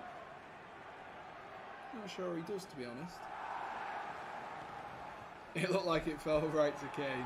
It did. It did. I got so excited. I was like, oh my God, Harry Kane! And then no way. Good battle there between Musiala and Bellingham. The future of English and German football. I saw something the other day which absolutely blew my mind, that Musiala and Bellingham could both still win Young Player of the Year in like 2029, which is mental. They could still win it in 2029. Like, they could have such long careers between the two of them. Touch wood and fingers crossed. I don't know if that cancels each other out, but they don't get injured, because both of them look like they're off to the very, very top, and I'm looking forward to see how their career paths develop, especially Jude Bellingham, of course, being an England international. That's a good ball though, looking down that line for John Stones of all people, as we walk on. 2029, geez, I know. That's my point. I'll be nearly 30 at that point, and I'll still be winning Young Player. Oh my God, that made me feel old. I'd be nearly 30. Bloody hell. Jeez, man. Allianz Arena in a rainbow colour tonight, as it is the Gay Pride Month. Yes, it is Gay Pride Month this month. They've got Gay Pride Month and LGBTQIA, or Pride Month, should I say, actually. It's not just about gay pride anymore, it's about pride generally. Sterling transfer way through. Here is Saka. Saka's going to shoot from the edge of the box, and that wasn't a bad effort there from Bukayo Saka. Wiki would be 29-2. Let me stay for the say for the corrupt World Cup. That will always be tainted. Get someone moving for the next one. Oh, Southgate. We're back on Southgate. Oh yeah, we're back on Southgate. Yeah, it is interesting. It's going to be really strange the Tower World Cup because it's going to be interesting, isn't it? That's all I'm going to say on that. It's going to be interesting. Take that, read that in between the lines as you will, as Havertz went to go down the byline there. I can't believe we've got 8 minutes of football. I tell you what, I feel like the longest 8 minutes of my life. May as well put me in charge of England. Me and Wiki, dream team, in charge of England. How about that, Wiki? We'll get our coaching stuff done.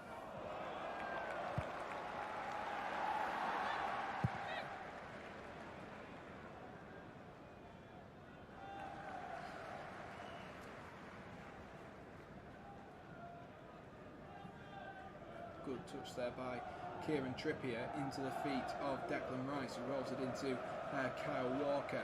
Walker finds Saka, who's dropped him a little bit deeper there. Bukayo Saka. Declan Rice. Harry Maguire. England going backwards again. It feels like England of old, that playing the ball around the back. I don't know if anyone else remembers this. I'm sure Alan does, but do you remember was it Sven or Capello? It might have been both actually.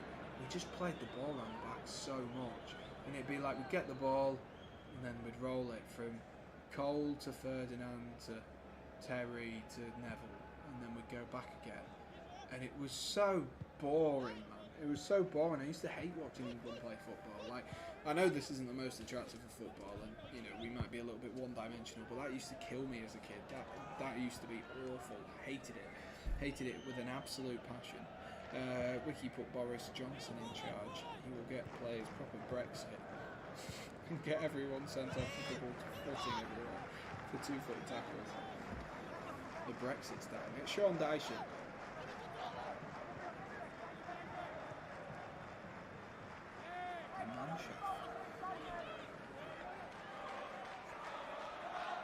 Calvin Phillips looks unhappy. Don't look like there's many smiles, to be honest, on that England bench. That being said, someone clearly made Calvin Phillips laugh. Maybe it was me. Maybe it was me. Maybe we could get Sean Dyche in. He's a free agent at the moment, isn't he? Sean Dyche. Could you imagine us going to a World Cup with Sean Dyche? How Brexit would that be? That would be phenomenal.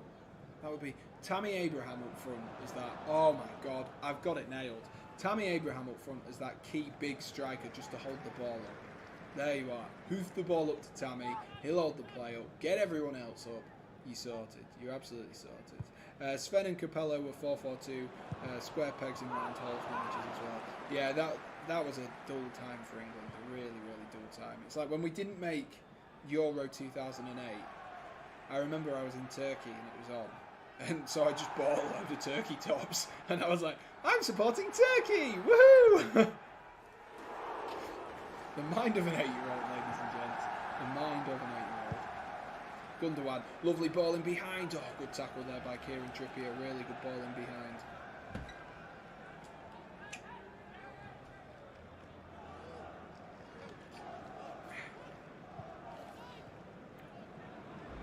Oh, I cannot want half time to come. Hurry up now. Hurry up. Although, Kyle Walker picks up the ball at the halfway line. What can he do with it? I don't know why I got excited about that. Rolls it out wide to Saka. Saka, is he going to be able to burst away? No, he's not. And now the Germans might be able to counter-attack with Jamal Musiala. Havertz has ran offside, so Musiala's going to have to wait for some support. Here is said support as they roll it out wide once again. Here's Kai Havertz. Havertz drops it back into Joshua Kimmich, who, good dummy there from Havertz into Raum, and oh my god, it was whipped in towards Thomas Muller, and that will be that for the first half. If you guys wanted any more time, unlucky, because I don't want any more time in that first half. I want to play a fun half-time game. Does that sound good to everyone else? Because that definitely sounds good to me, as Gareth Southgate gives a few members of his team a little bit of a tactical brief before they go in for half-time. Maybe he's thinking about a few substitutions. But at half-time, it's England 0, Germany 0. Just as it was England 0, Hungary 0 in the last game of the Nations League at half-time. Right, I need to move my leg because it's seized up. Hang on. Ow! Oh, God. Absolutely seized up my leg there. Right. Give me 2 seconds, I will get it set up. Let me just double check I've got all the scores scrolling across the bottom correct. Still 2-0 between Turkey and Lithuania. I don't know why I said it like that. Faroe Islands and Luxembourg is still 0-0 by the looks of things. In case you're a big Faroe Islands or Luxembourg fan, or Danny Sinani, there we are, got his name out. Oh, you're a big Danny Sinani fan. And yeah, that's about it. Let's have a look. Anything of interest in the AFCON games? No, Senegal are drawing with Rwanda. And yeah, that's about it really. That is about it really, isn't it? Right, let me get myself all set up and ready for the second half, and then we shall be off. Oof. There we go. Right, let me get my screen up for us. We'll have a bit of a quiz. Max, I nearly said Max and Aaron then, and then that reminded me there's a footballer called Max Aarons. I get so distracted so quickly. We're going to do guess the player. We did it the other day, and it is AFCON quali. It most certainly is. Max, as you're in the chat, I don't know if Wiki is still there, but you two can decide between the two of you. Would you prefer a Germany quiz or an England quiz? That is the question. Whilst I sort out the screen, as you can see, I need to sort it out. There we are. And now I need to make it smaller, for God's sake. Right, there we are. Right, do you want Germany or do you want... Where's my mouse? Let's have a go. Do you want Germany or do you want Italy? Italy? England? I can't believe I just got muddled up then. And yes, it is. England, says Max. Right. Unless Wiki comes in and says no. Max even said, please, Wiki, you've got to really persuade me if you want Germany. You've got to really persuade me. I know why I've had I don't like cricket in my head. Because 3 days ago, Cricket Monday subscribed. Yeah, you will be a few seconds behind. That's absolutely fine, Max. That's absolutely fine. I won't know any German players. All right, that'll give me enough confidence to go with England then. That'll give me enough confidence to go with England. Right, we'll just start the quiz, and we're going to go with semi-pro. We tried to go with world class the other day, and it didn't go very well. So we'll go with semi-pro, and here we go. Here we go. Here we go. Here we go. Here we go. Here we go. I think I know who this one is. Do I? I don't know. Right, let's run through his career. So Blackburn Rovers to Swindon Town on loan, and then to Sunderland. And then he was on Sunderland on loan. And then went to Newcastle for 354 games. Mr. Active Aaron, you should know this one. Then Manchester City for 2 seasons. Then Aston Villa for 4 seasons. He's had quite a long career, hasn't he? It's spanning 20 years at least, and then finished off at Stoke. He's either a defender or a goalkeeper, and that has thrown me a little bit. Oh, no, it hasn't. I know who it is. I know who it is, I think. I think I've got it. I think I've got this one. And he was an Irish international right until 2016. 134 appearances. I'm going to assume he's a goalkeeper here. I'm going to assume he is a goalkeeper here. And as a result of that, I think I know the correct answer. Max, do you know the correct answer? I am awful at this game, says Max. Exactly, exactly. To be fair, me and Aaron do have a few years on you. So obviously we can remember players playing at earlier ages, and I'm sure it's not hard for Mr. Active Aaron to remember Shay Given. Oh, okay. I was really cocky then, and then spelled his name wrong twice. Shay Given. There you are. I forgot he was at Manchester City, you know. I forgot he was there. He was a really consistent goalkeeper, Mr. Shay Given. And, one of those players that everyone kind of liked. Right, we'll start off at the top, and then we'll give a good scroll down. Aaron has a lot of years. I didn't want to say that, Aaron. I didn't want to say that. But you said it, so yes. Right, this is... Do I know who this is? I do know who this is, yeah. So this player started off their career at Valencia before making a loan move to Eibar and then Celta Vigo before, playing for the full team, not just the B team, between 2006 and 2010. He then got a move to Manchester City, where I can tell you he became a legend, and then eventually moved to Real Sociedad back in Spain. And as you can see, played for Spain between 2006 and 2018, making 129 appearances with 37 goals. And Aaron and Max are both in agreement that it is David Silva. And I forgot he shaved his head at one point. What a weird time to be alive that was. Right, here is the next one then. Do I know who this is? Yes, I do. Right, so starting us off, in their career, should I say, senior career, started off at Sheffield United before moving to Everton and playing 322 times at Everton, and then moved to Sheffield United, back to Sheffield United, and is now at Derby County. If I've got this one right, I didn't realise he was at Derby County. And of course played for England as well between 2008 and 2017, making 40 appearances. I hope he didn't make 40 appearances. That would be weird. So yeah, that is the player. Max, are you going to give it a go? I think me and Active Aaron are in agreement. I nearly then just shortened your name, Aaron, to Active rather than Aaron. I nearly did it.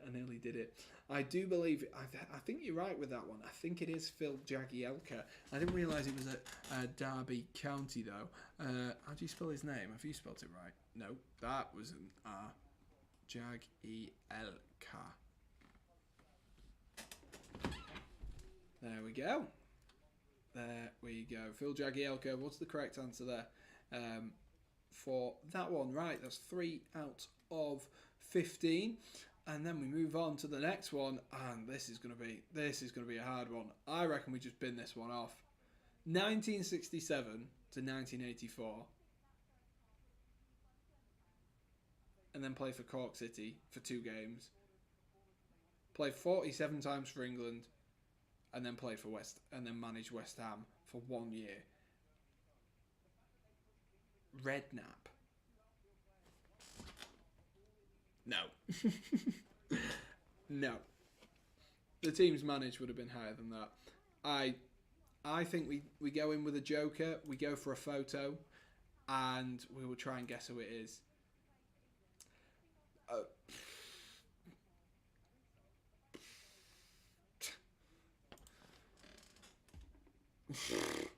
Not a clue.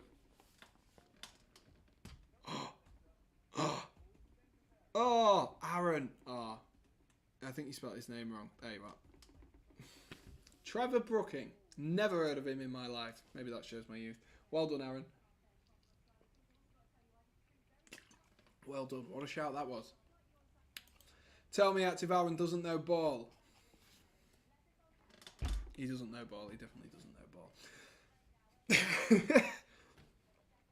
Let's move on.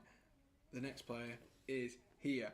Could this be... No, he played for Liverpool. I was thinking Nicky Barmby, but he never played for Burnley. Well, this player has played for Swindon Town on loan. I'm assuming if it doesn't tell me, but I'm assuming he started at Tottenham Hotspur.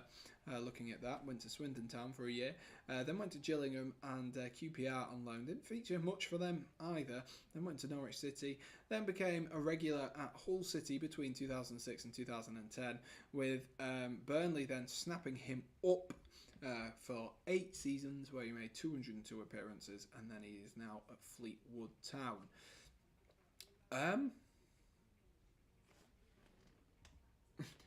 Just wanted to test. I knew Nick Barmby played for Hull during that period. Right, I've got to think. Hull players during that period. I don't think I know this. I do not think I know this. I'm trying to think of a player who played for Hull and then moved into the Premier League. I'm still thinking like El Mohammadi and people like that, but they're way too late.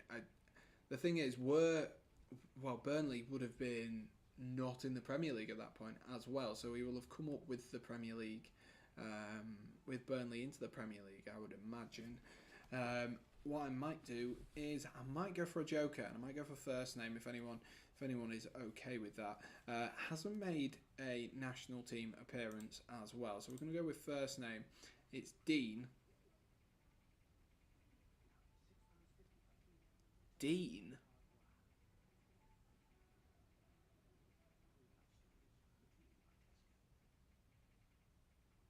I can't name a footballer whose name is Dean. I mean, I can, but I can't remember their surnames.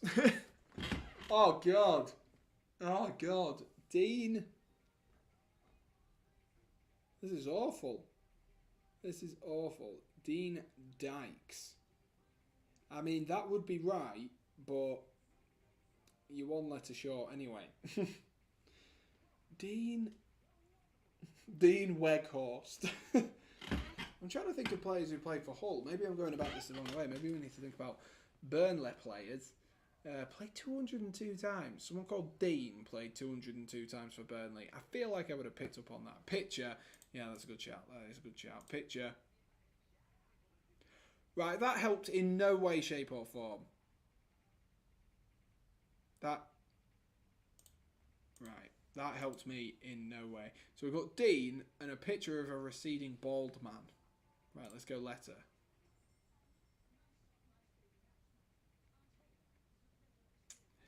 We're just going to keep revealing until we get the letters. Oh, does it only let me do one? Imagine that. Imagine that. Right, let's spam a few letters until we get the first one. He's got an E in his name, ladies and gents. He's got an E in his name.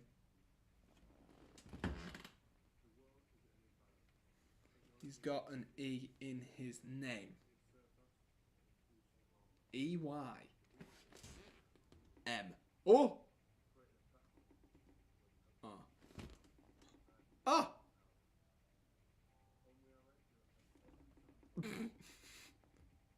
What? Yeah, that's what I tried. That's what I tried, Aaron. That's what I was going for. I do not know who this is.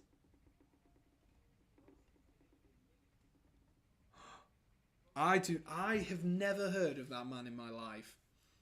Max, incredible shout, but I've never heard of that man in my life. I'm going to be brutally honest. I do not know who that man is. That man, I don't think I'll ever come across him again in my life, to be honest with you. And he played for Hull as well. And that's one of my local teams growing up. That is one of my local teams growing up. What relevance does this have to do with England? Oh, okay. I know where it is. Right, I was just looking at his youth career. And why is there so much detail in his youth career? That's what threw me off. I thought that was his senior career. And I was like, that doesn't look like a senior career that I know of, especially with England relevance. But as you scroll down here, Dijon, AC Milan, Lille, Monaco, then Etienne 2, Etienne, Borussia Dortmund, Arsenal, now at Barcelona, and has played for Gabon, unsurprisingly. Why does it say to 2022? Has he not played for Gabon this year? Pierre-Emerick Aubameyang. Yes, spelt it correctly as well. Lads. We're even getting the spellings out. Give me 2 secs. I'm just going to check Just going to check. Oh, we're going to be getting back underway. So we'll come back to the main screen then, ladies and gents. Thank you to those who did play. We got ourselves up to 6 out of 15 there. One day we will get all 15 in the allotted time. One day we will. I have the optimism. I do have the optimism for it. But we will be underway for the second half in a short while. Harry Kane and the boys have come back out onto the pitch. So do let me know your score predictions for the second half. If you are watching along at home, and as always, keep on chattering. Keep on chattering away. Keep me entertained, if anything don't. Is the important part. Right, let's stretch my legs out. Oh, God, that feels nice. That feels nice. Back-to-back runs yesterday and today. And, boy, am I looking forward to having ran that half marathon in a few weeks' time. Boy, am I looking forward to that. Getting it out of the way, getting it done, and then being able to do some weights and everything. I didn't mean to rhyme that, but anyway. Right, the Germans will get us underway in this second half. Not sure if there's been any changes. I will double check and confirm in a second. Doesn't look like there has been any changes at half time for either side. So clearly both managers waiting to roll the dice just a little while longer. But we are underway, and the Germans have got us underway, kicking from right to left in this second half. The Germans, and England kicking from left to right. I know Dean Marnie because there was a YouTuber called Vizzy. He was a Burnley fan and loves Dean Marnie. Wow, who knew? I've literally never heard of him. I'm sure it was one of those names that has just been cast to the back of my mind. You know, as a lot of names do. I'm sure as a lot of football names do over the period of your life, of course. He probably should be a player I knew as well if he was at Burnley until 2018 in the Premier League, but who knows. Jude Bellingham just conceded. I thought he was going to have conceded a high foot there. The referee's in fact given it as an offside before it even got to him. Just looking at that on, he got quite lucky there. Jude Bellingham had the initial thing not been offside. I think Gundogan would have tried to get that one sorted. Afternoon, Wilco. How are we doing? Hope you're doing well, mate. Hope you are doing well. Hope your exams have gone well as well, mate. And if you're still in them, I don't know what date we're on yet. I'm probably still in them. I think mine took place in May, as it's 3-0 to Turkey. But if you are still in them, good luck for any more that you have, mate. Hope you're doing well, though, buddy. Hope you're doing well. Right. Oh God. And hopefully England had your last exam today. Nice, Wilco. Nice. Congrats. And now you've got a nice long summer to relax. Make the most of it. As Walker looks to line one up there, blocked by Jamal Musiala. Make sure you get some content on whatever your channel is called nowadays. I can't keep up to date.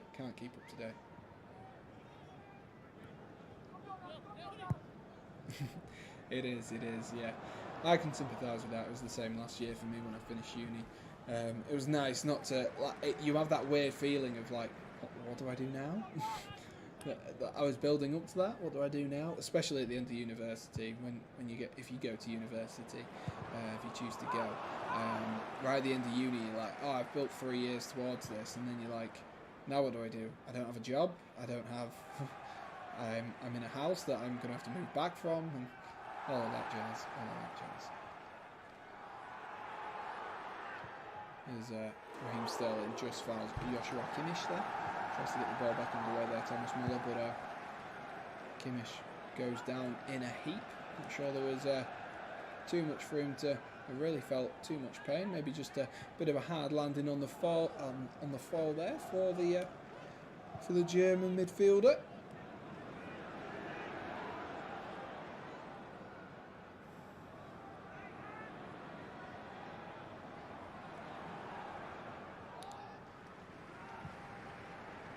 Rudiger goes back to Manuel Neuer.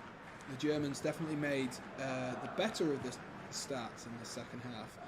The two teams. I'm not sure England have really had too much of the play in the opening 3 minutes. I know we're not too far into this game at the moment, but not really had not really had too much in the way of possession, and that ball might fall through there to Kai Havertz. Is Declan Rice, is he deemed to have fouled Havertz there?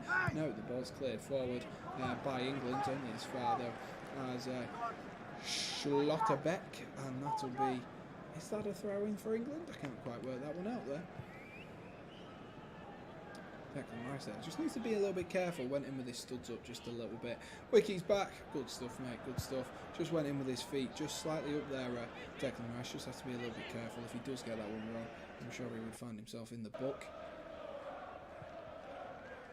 Here you go, Germany, down this right-hand side. Here's Hoffman, who's picked up the ball in a nice bit of space. Rolls it out wide to Raum. Kimmich finds Gundogan. Back into Kimmich once again.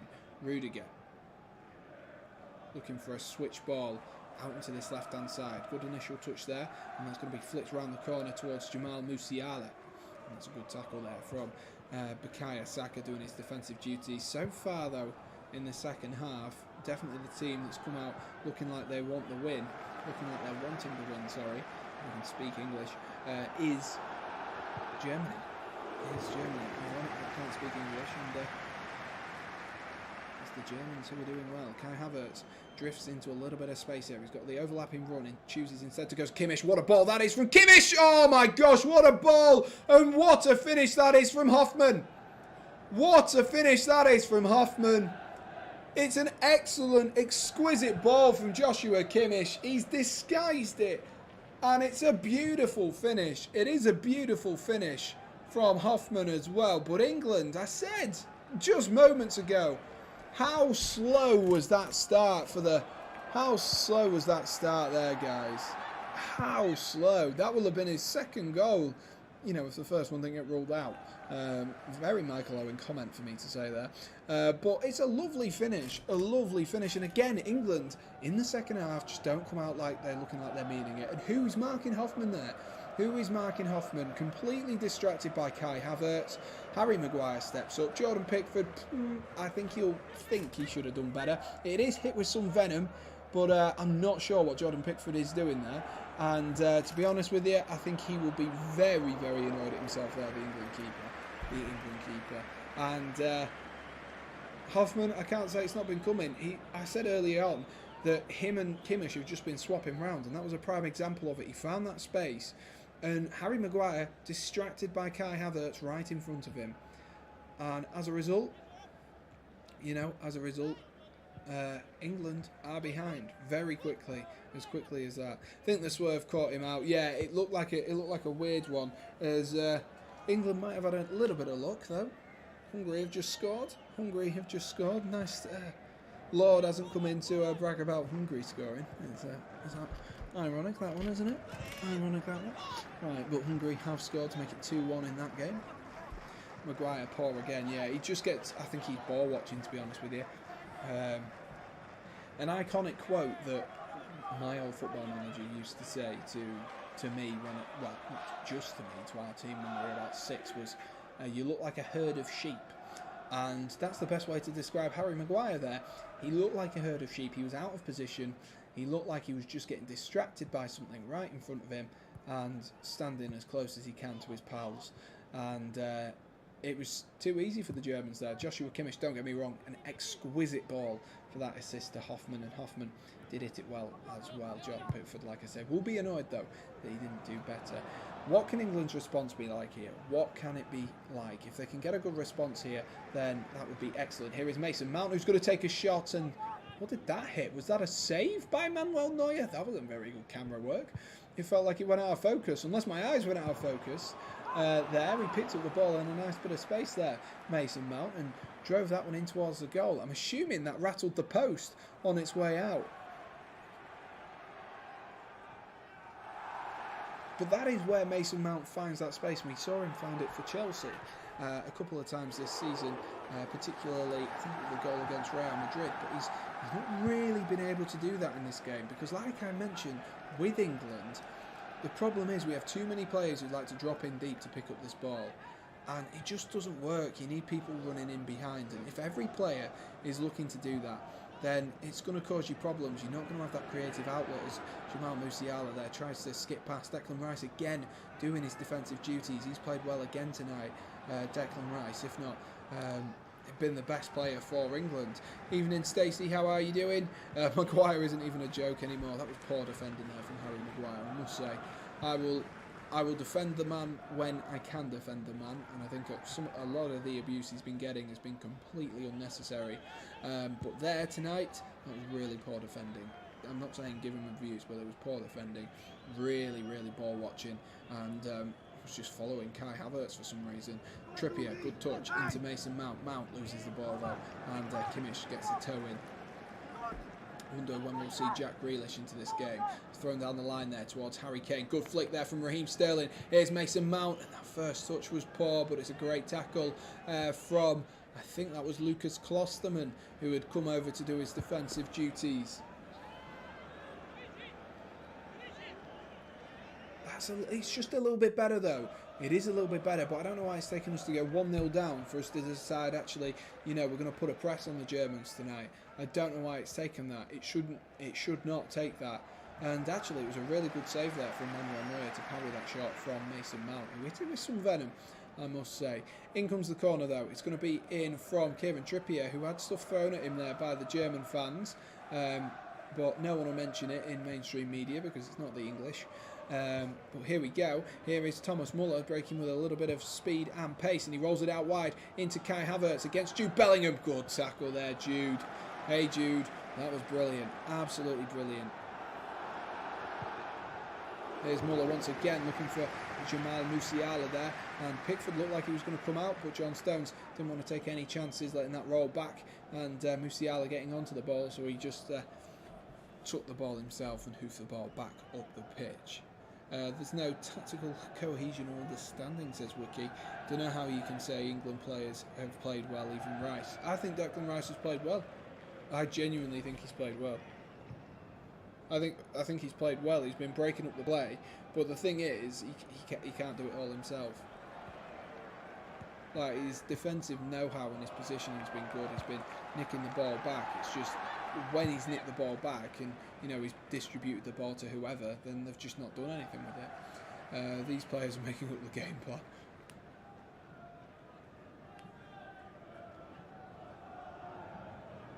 See, I'm one of these people who likes to be an optimistic England fan. I'm optimistic in the sense that I don't believe we'll ever win anything. I'd like to think we would. So I'm not optimistic in that sense, but I'm optimistic in the little things and the way that people play. And maybe that's just me. As the Germans nearly backed themselves into a corner there. Finally, England put a little bit of a press on, but the Germans play their way out nice and easily there. Here is Kimmich, who's going to drop that one into Schlotterbeck, and what a ball that is out wide. That's an absolute spray, that is, and it's just got a little bit too much on it there for Thomas Muller. Maybe in his youth he would have caught up to that one. I'd be optimistic if I could see reasons to be optimistic. Sorry, I was just watching the replay there of Kieran Trippier. I didn't know if he'd pulled his calf there as he took that corner, but he was getting quite a few things lobbed at him from the crowd. Yeah, but the thing is, that's what you've got to do in these situations. This, by no means, is the final product of this England team. And Gareth Southgate, it's like an Olympic cycle, isn't it? The Olympians, they look to get it right. They're on a 4-year cycle. They look to get it right in that 4-year cycle. They want to have a few peaks, a few troughs, and they look to get it right in that Olympic cycle. And that's what Gareth Southgate will be doing today. So this is by no means the full capacity of this England squad. He might be trying something different that maybe we can't see, particularly for the to the naked eye. And by doing something different, that might mean not playing well. But you know, you've almost. You would know this more than anyone, Wiki. You've got to trust the process. As Bukayo Saka, who definitely does trust the process, is fouled at the edge of the box.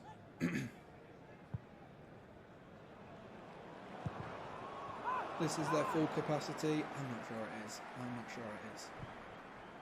We'll wait and see. But like I say, I like to be optimistic.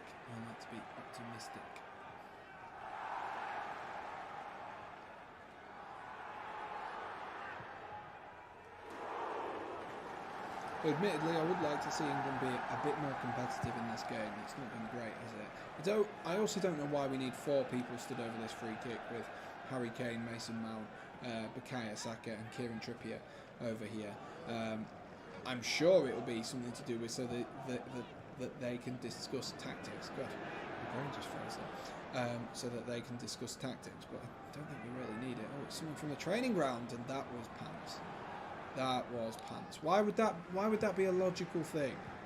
Saka went to run up to hit it, took 2 steps, then Mason Mount rolled it to Harry Kane, and Kane turned and spun and hit it. Why would that be? When has anyone ever gone, you know what will make this shot better? If I spin on the ball and hit it. No one has ever thought that. No one has ever thought that.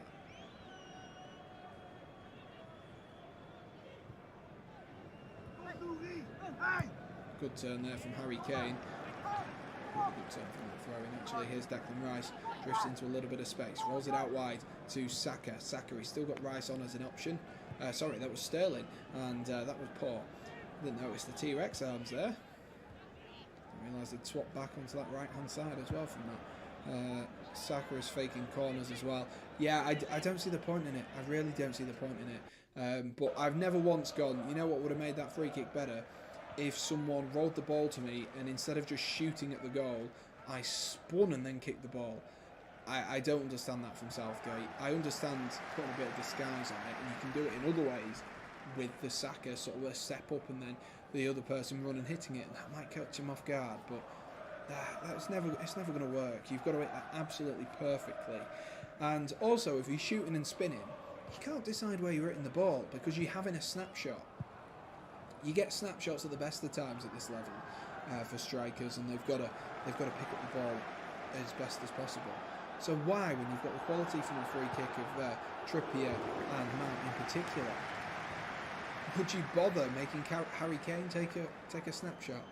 That is a little bit bizarre to me. I'm not quite sure on the decision making there from the England team, number one, to run that free kick, and Gareth Southgate as well to implement that one into training. But maybe we'll see it at a later date, and maybe it'll prove me wrong.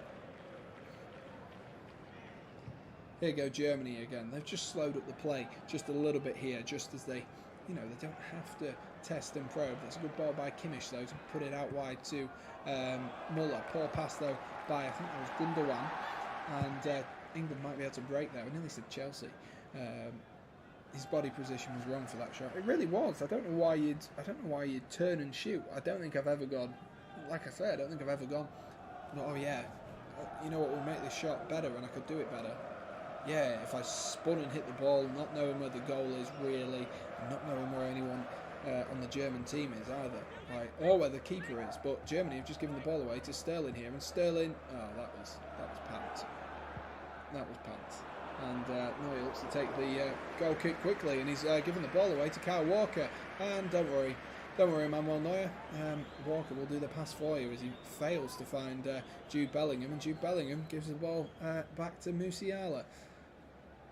Few turnovers of possession here, sloppy from both teams at the moment, but very sloppy there from Manuel Neuer as Rudiger looks to pump one forward, looking for Kai Havertz, his former Chelsea teammate, and that was well played there by Kimmich just to let the ball roll over the top of Bukayo Saka.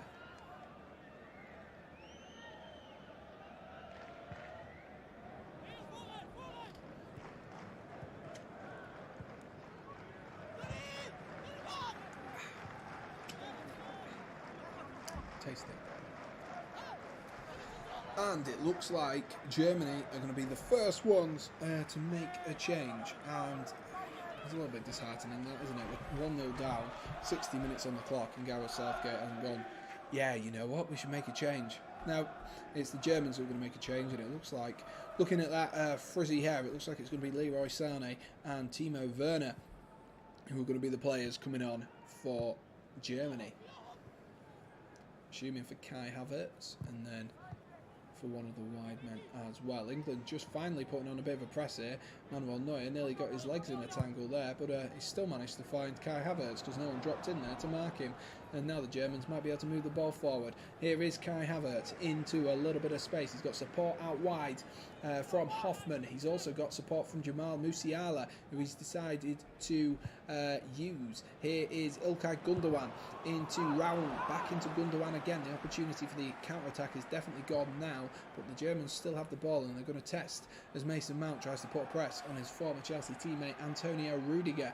Here's Klosterman. Klosterman finds Hoffman, who tries to flick it around the corner. Good interception there by Kieran Trippier. Harry Maguire into Declan Rice. Declan Rice, can he look up and see Walker in a little bit of space? Decides to go back instead to Jordan Pickford, who will then try and distribute out towards Walker, but as you can see by the hand gesture from me there, that went neither to Kyle Walker or Bukayo Saka. He played it in the middle of the two of them, and that'll go out of play for a throw-in, and this will lead to the first substitutions of the match, and it is the goal scorer for today in Hoffman, who has had a good performance off that right hand side, pushing up, swapping with Thomas Muller, causing problems for England. He will be coming off for Leroy Sané.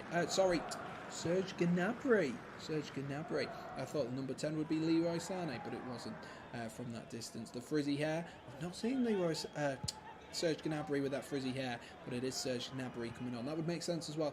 Gnabry does play off that right hand side, and Timo Werner has come on as well for Jamal Musiala, so Werner will be playing, I assume, in that sort of left wing position that we've seen him play for Chelsea as well. Apologies there. I genuinely thought that was Leroy Sané. I saw the number 10 shirt and thought, it must be Leroy Sané, but clearly not. Kimmich out wide then to Serge Gnabry, his first involvement of the day, and what a ball that is in towards İlkay Gundogan, but the touch just wasn't quite good enough there from Gundogan, and the England defender, I think it was Harry Maguire, managed to get his toe on it. A really good ball there. It was Kyle Walker who managed to get his toe on it. I don't know why I thought that was Harry Maguire. It was a poor first touch, in fact, by İlkay Gundogan that just allowed him. That German left back is saucy. Raum, is that who you mean? Here it is, a corner for Germany. Flipped on towards that front post, and it's gone all the way through there and come out to the Fortnite King. Here is Timo Werner, who drops it into Thomas Muller. Muller wants to pull it to the edge of the box, and the referee's managed to get himself in the way there. And he apologises to İlkay Gundogan, but that's not gonna repay what just happened there. İlkay Gundogan trying to skip by a few England players, and the referee completely gets in his way. Admittedly, I think he was going down a bit of a tunnel there with Sterling, Harry Kane and Bukayo Saka all around him, but with the talent and quality of İlkay Gundogan, a position like that was more than capable to get through, definitely, as I think the referee's broken his watch as well. So, goes from bad to worse there for the referee. Goes from bad to worse. Right, let's move this over here so that you can see this. My laptop has just gone dead dark now as well, so I need to update. I need to lift that up. But there we are. Werner is on, but he must have been, yes. Probably threw a tantrum like a little kid, and that's taken quickly there by Joshua Kimmich, who tries to look forward for Timo Werner. I'm intrigued to see how Werner plays now that he's on. Might be encouraging signs from a Chelsea perspective if he does score a goal. Obviously, my score prediction from about 20 minutes in was a 2-0 win to Germany. I could bear it. I wouldn't. If there's anyone who's going to score, it would do the least amount of pain and inflict the less amount of pain.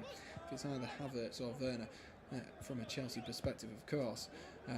But I'm sure for other people it would inflict even more pain, knowing that two people who've barely scored all season have now scored against Gareth Southgate's England. That's a good kick there from Manuel Neuer into the feet of Timo Werner. We've not seen much of that. Timo Werner with his back to goal in a Chelsea shirt. Gnabry drops it into Havertz, and that's a good ball from Raul looking for Kai Havertz there, and I thought that was going to be an opportunity for the silky German, and Jordan Pickford, though, alert and alive to get to that, and he'll roll it out as well. I got really disorientated then, forgot we were playing in blue, and then saw Pickford roll the ball out to someone in blue, and was like, for a split second, I was like, oh my god.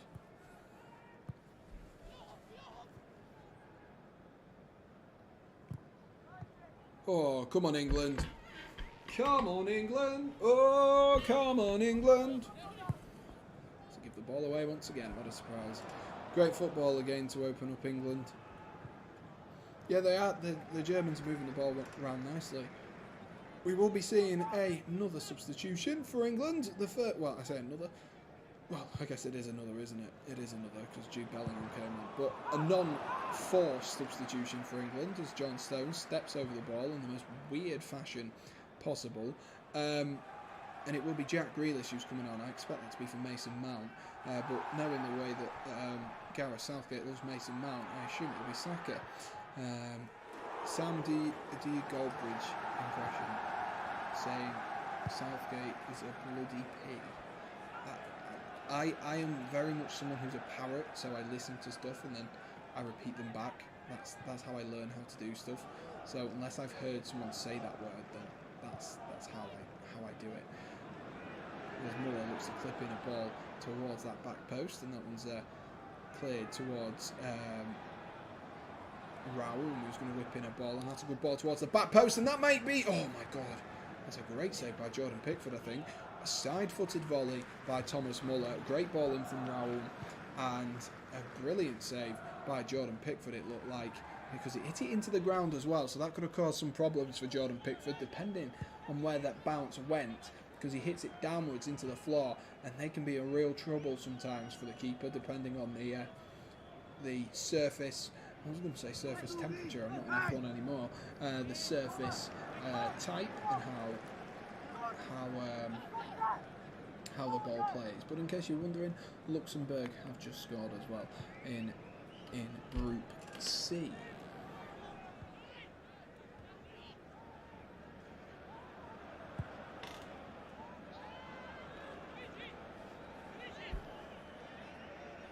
Declan Rice, not pleased with Schlotterbeck there. As he went down, thought he went down a bit easy.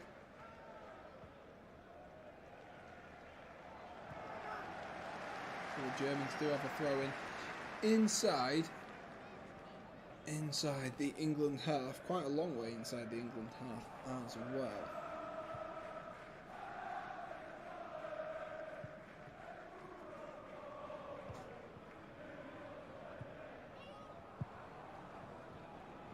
Tries to put in a ball there, it's read by Kyle Walker, but cleared straight to Ilkay Gundogan.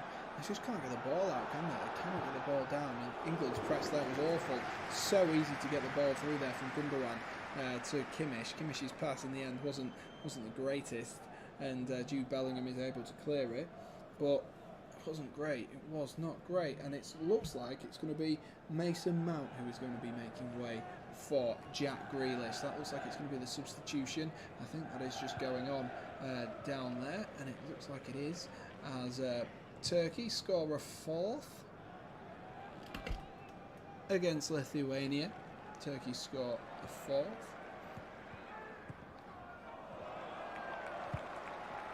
And then cracked.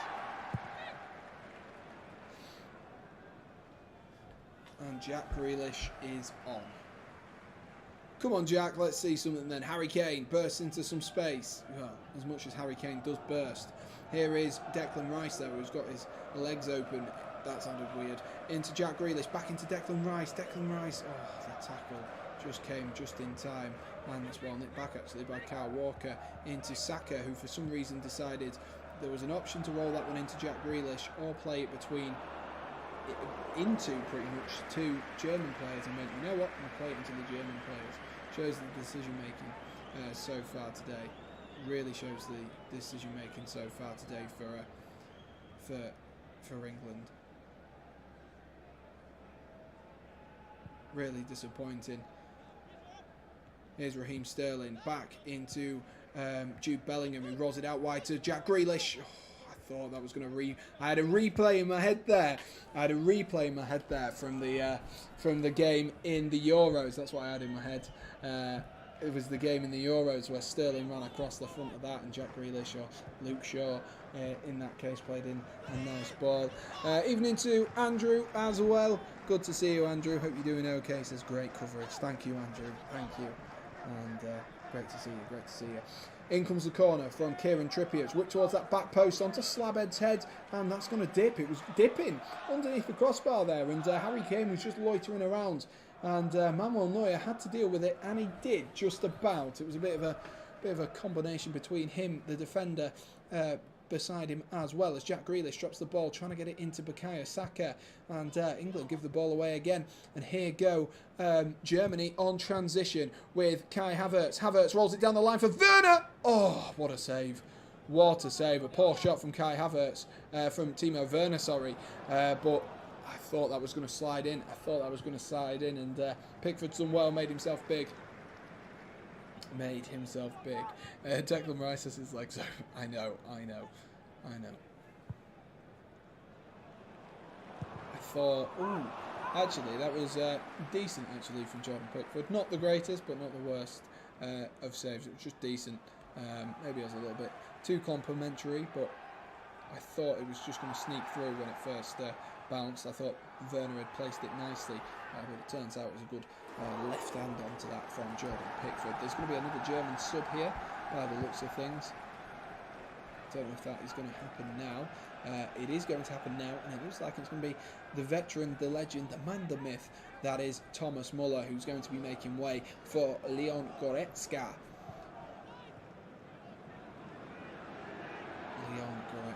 For Sam, someone has a TikTok dance.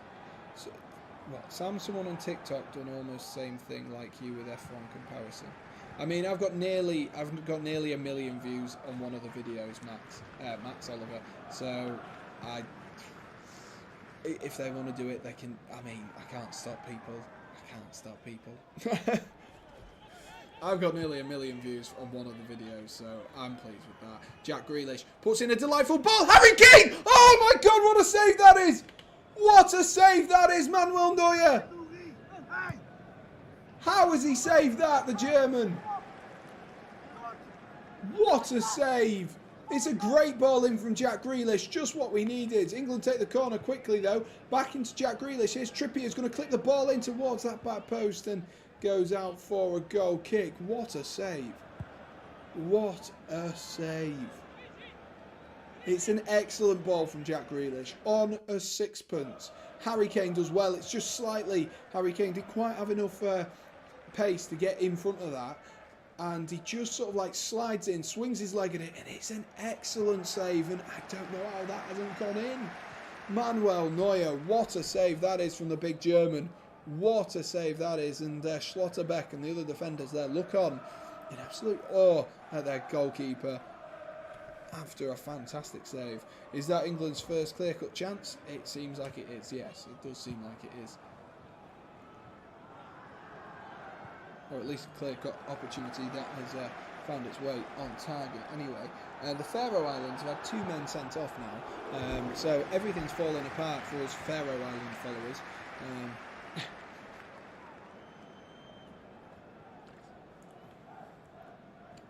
It would be typical for Redgate to get lucky and scrape a draw.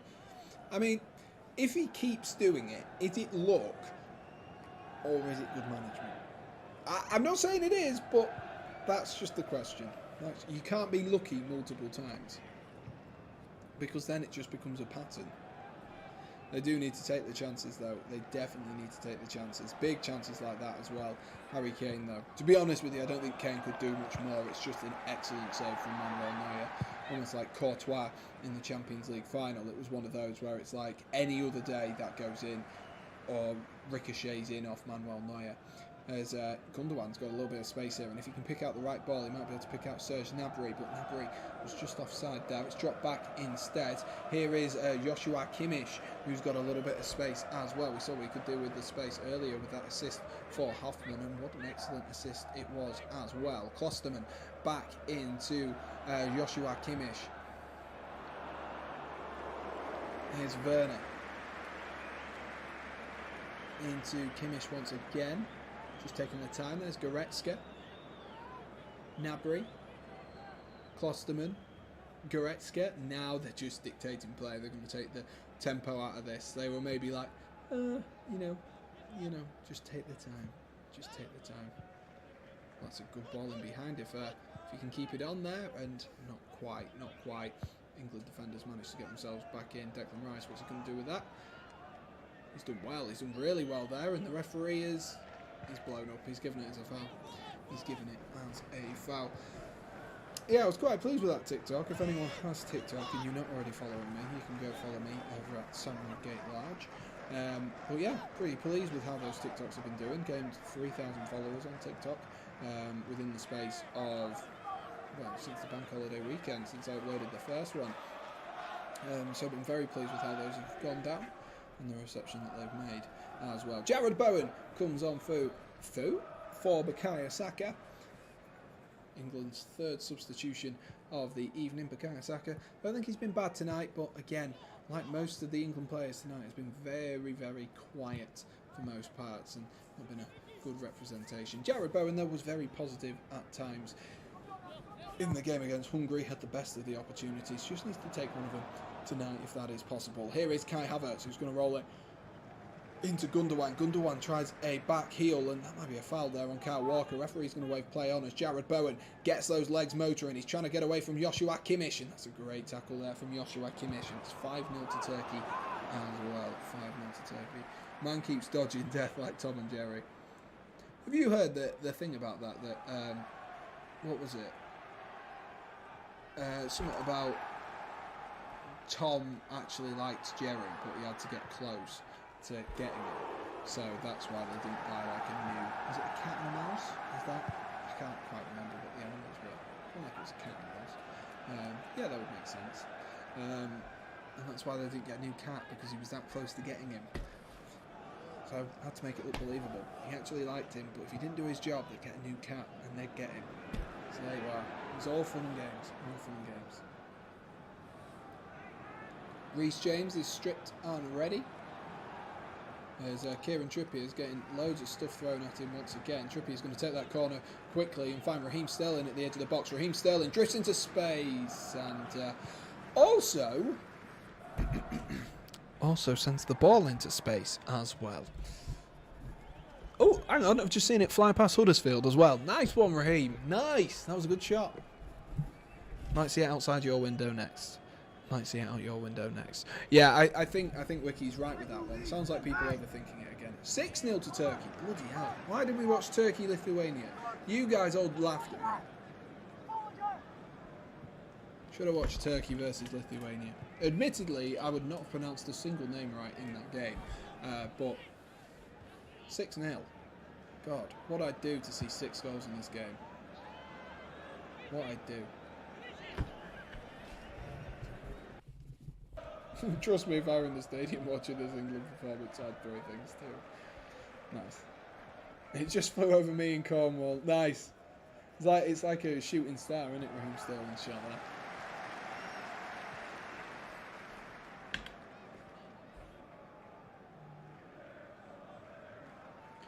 Bosnia have now scored as well. Bosnia-Herzegovina. Bosnia and Herzegovina, or is it just Bosnia-Herzegovina? Is it Herzegovina? Herzegovina, you're the governor! No? Okay. Evening Curved, how are you doing? Hopefully you're not watching this is painstaking.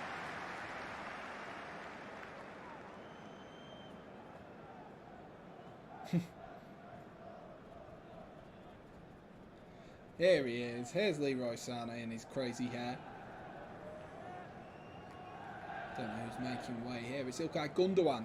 Of course, they did take off a wide player in Hoffman to bring on Goretzka. So, of course, bringing on Leroy Sané, a player who is typically a wide player, does seem like a relatively normal move to go for the Germans.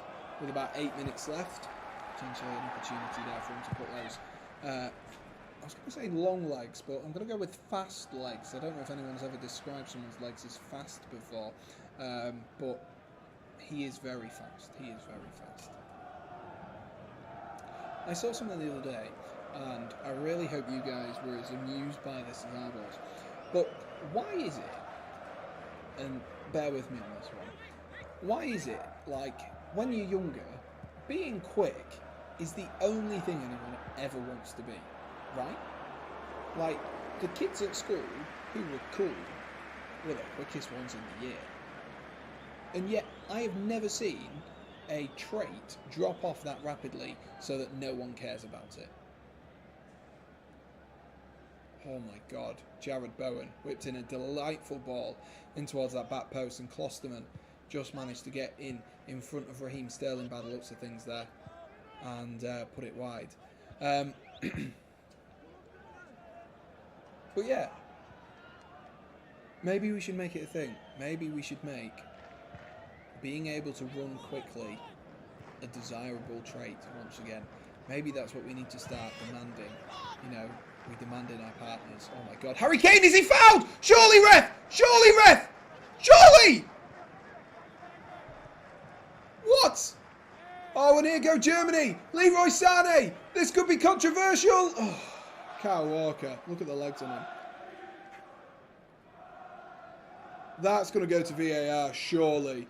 That's going to go to VAR. That's surely.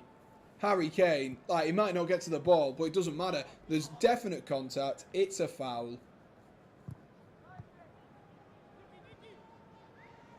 That's definitely a foul.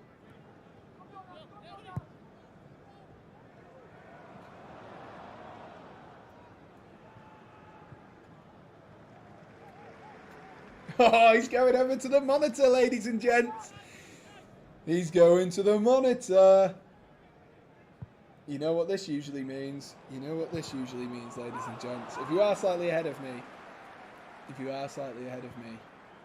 There's contact, though. There's enough contact to send him down. And he's tripped him.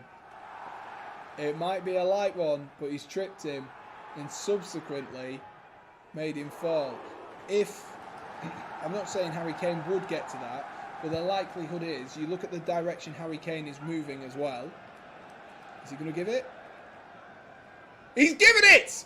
Come on, England! Come on, England! Oh, come on, England! He trips over and Kane goes with him. He touches Kane, though. So it doesn't matter if he trips over. It's a foul. It doesn't matter.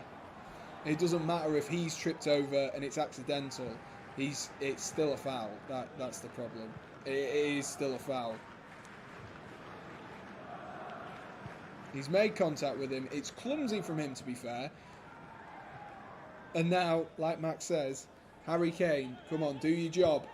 He's, 2 goals away from becoming something like England's all-time top goal scorer.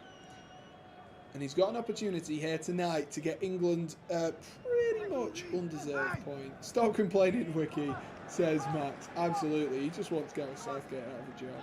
That's not a pen. Wiki, I won't hear it, lad. I won't hear it. It's been given. It's all that can be happened and all that can be said. Harry Kane, with the opportunity to get England level against the Germans, in front of the Germans, at their stadium. England versus Germany. Harry Kane versus Manuel Neuer, and Harry Kane scores! Come on! Harry Kane, emphatic finish into that bottom left corner, and they've not had much to chat about and scream about tonight, but wow. Harry Kane, just when he's needed, tucks one into that bottom corner and gives us a fan something to scream and shout about, apart from Wiki, who is being sad. And Shafter says get in. Absolutely. Great finish from Harry Kane on the penalty. Never in doubt. Absolutely never in doubt from the England captain. Lovely stuff.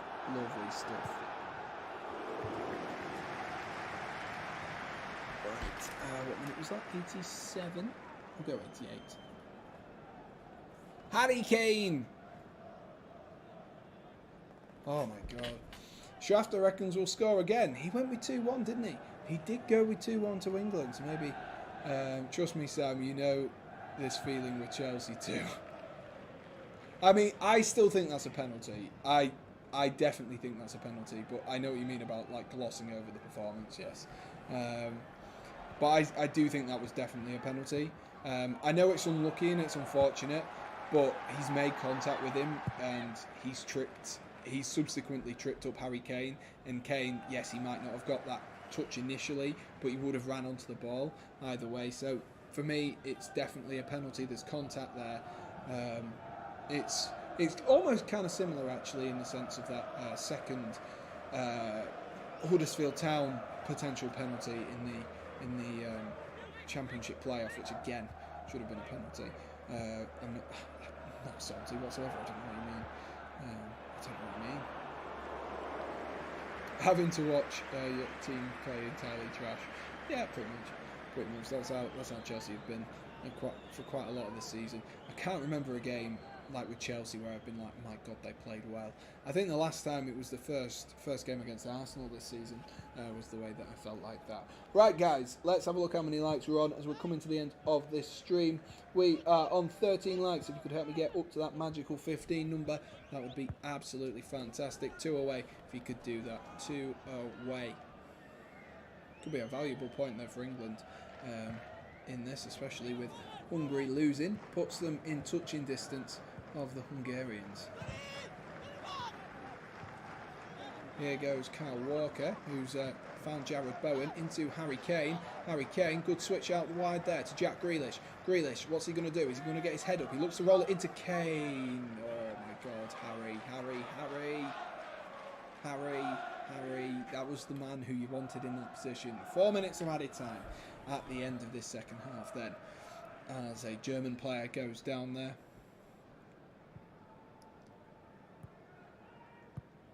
Rudiger got booked in the middle of the VAR palaver as well. Batman came in just to put England. I didn't even notice, but evening to you, Batman. Max went with 1-1, and Kane put his pen. So from watching from Harry Kane's side, it was into that bottom left. Very Harry Kane. That's also where I put my penalties. So if anyone ever is in a penalty shootout with me, if you go my bottom left, most of the time you'll get it. Tammy Abraham is on the bench for tonight, but not being played. I always feel sorry for English strikers at the moment, especially when you've got Harry Kane, who is as prolific as he is and as important as he is to this England squad, or at least in the eyes of Gareth Southgate, is very important. That's a lovely switch there from Jared. That's where we needed the touch. That could have been an opportunity there. That could have definitely been an opportunity. Kane usually goes bottom left. He most certainly does. Harry Kane's an emphatic penalty taker though. He's a really good penalty taker. He's the kind of guy you need.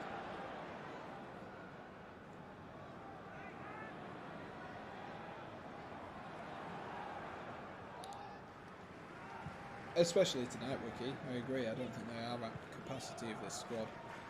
They're not playing at the top level, top level whatsoever. And it's frustrating, definitely it's frustrating, as Round looks to try and get the ball in there. Who does Round play for? As Werner. Good turn there from Timo Werner, and cleared by John Stones, and John Stones is just going to hoof that one up the field. What position is Jack Grealish playing in the England formation? They're playing like a 4-2-3-1, and on that left-hand side they are playing Jack Grealish, so like left attacking midfield / left wing. Jude Bellingham's just gone down there with a little bit of cramp, and he looks like he's gesturing to the referee to say, why haven't you stopped it? Because he is on the pitch, and the ball did go out of play, so they maybe shouldn't have re-continued play there. And you know how it is with footballers and going down and stuff like that. It's something that's very, very contentious at the moment. It was never a pen against Denmark though. Now you're casting your mind back. I can't remember the pen against Denmark. I must be honest. I cannot remember the penalty against Denmark in the semi-finals. If this was Spurs, I would be fuming if it was a final.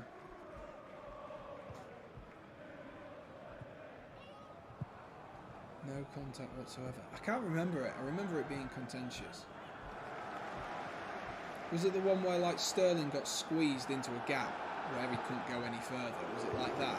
And then he went down, but because he couldn't go any further, the referee had given a penalty. Because whilst they didn't touch him, it was technically a foul because they didn't stop him. It's a weird one. It's a weird one. I definitely think there's time and space for,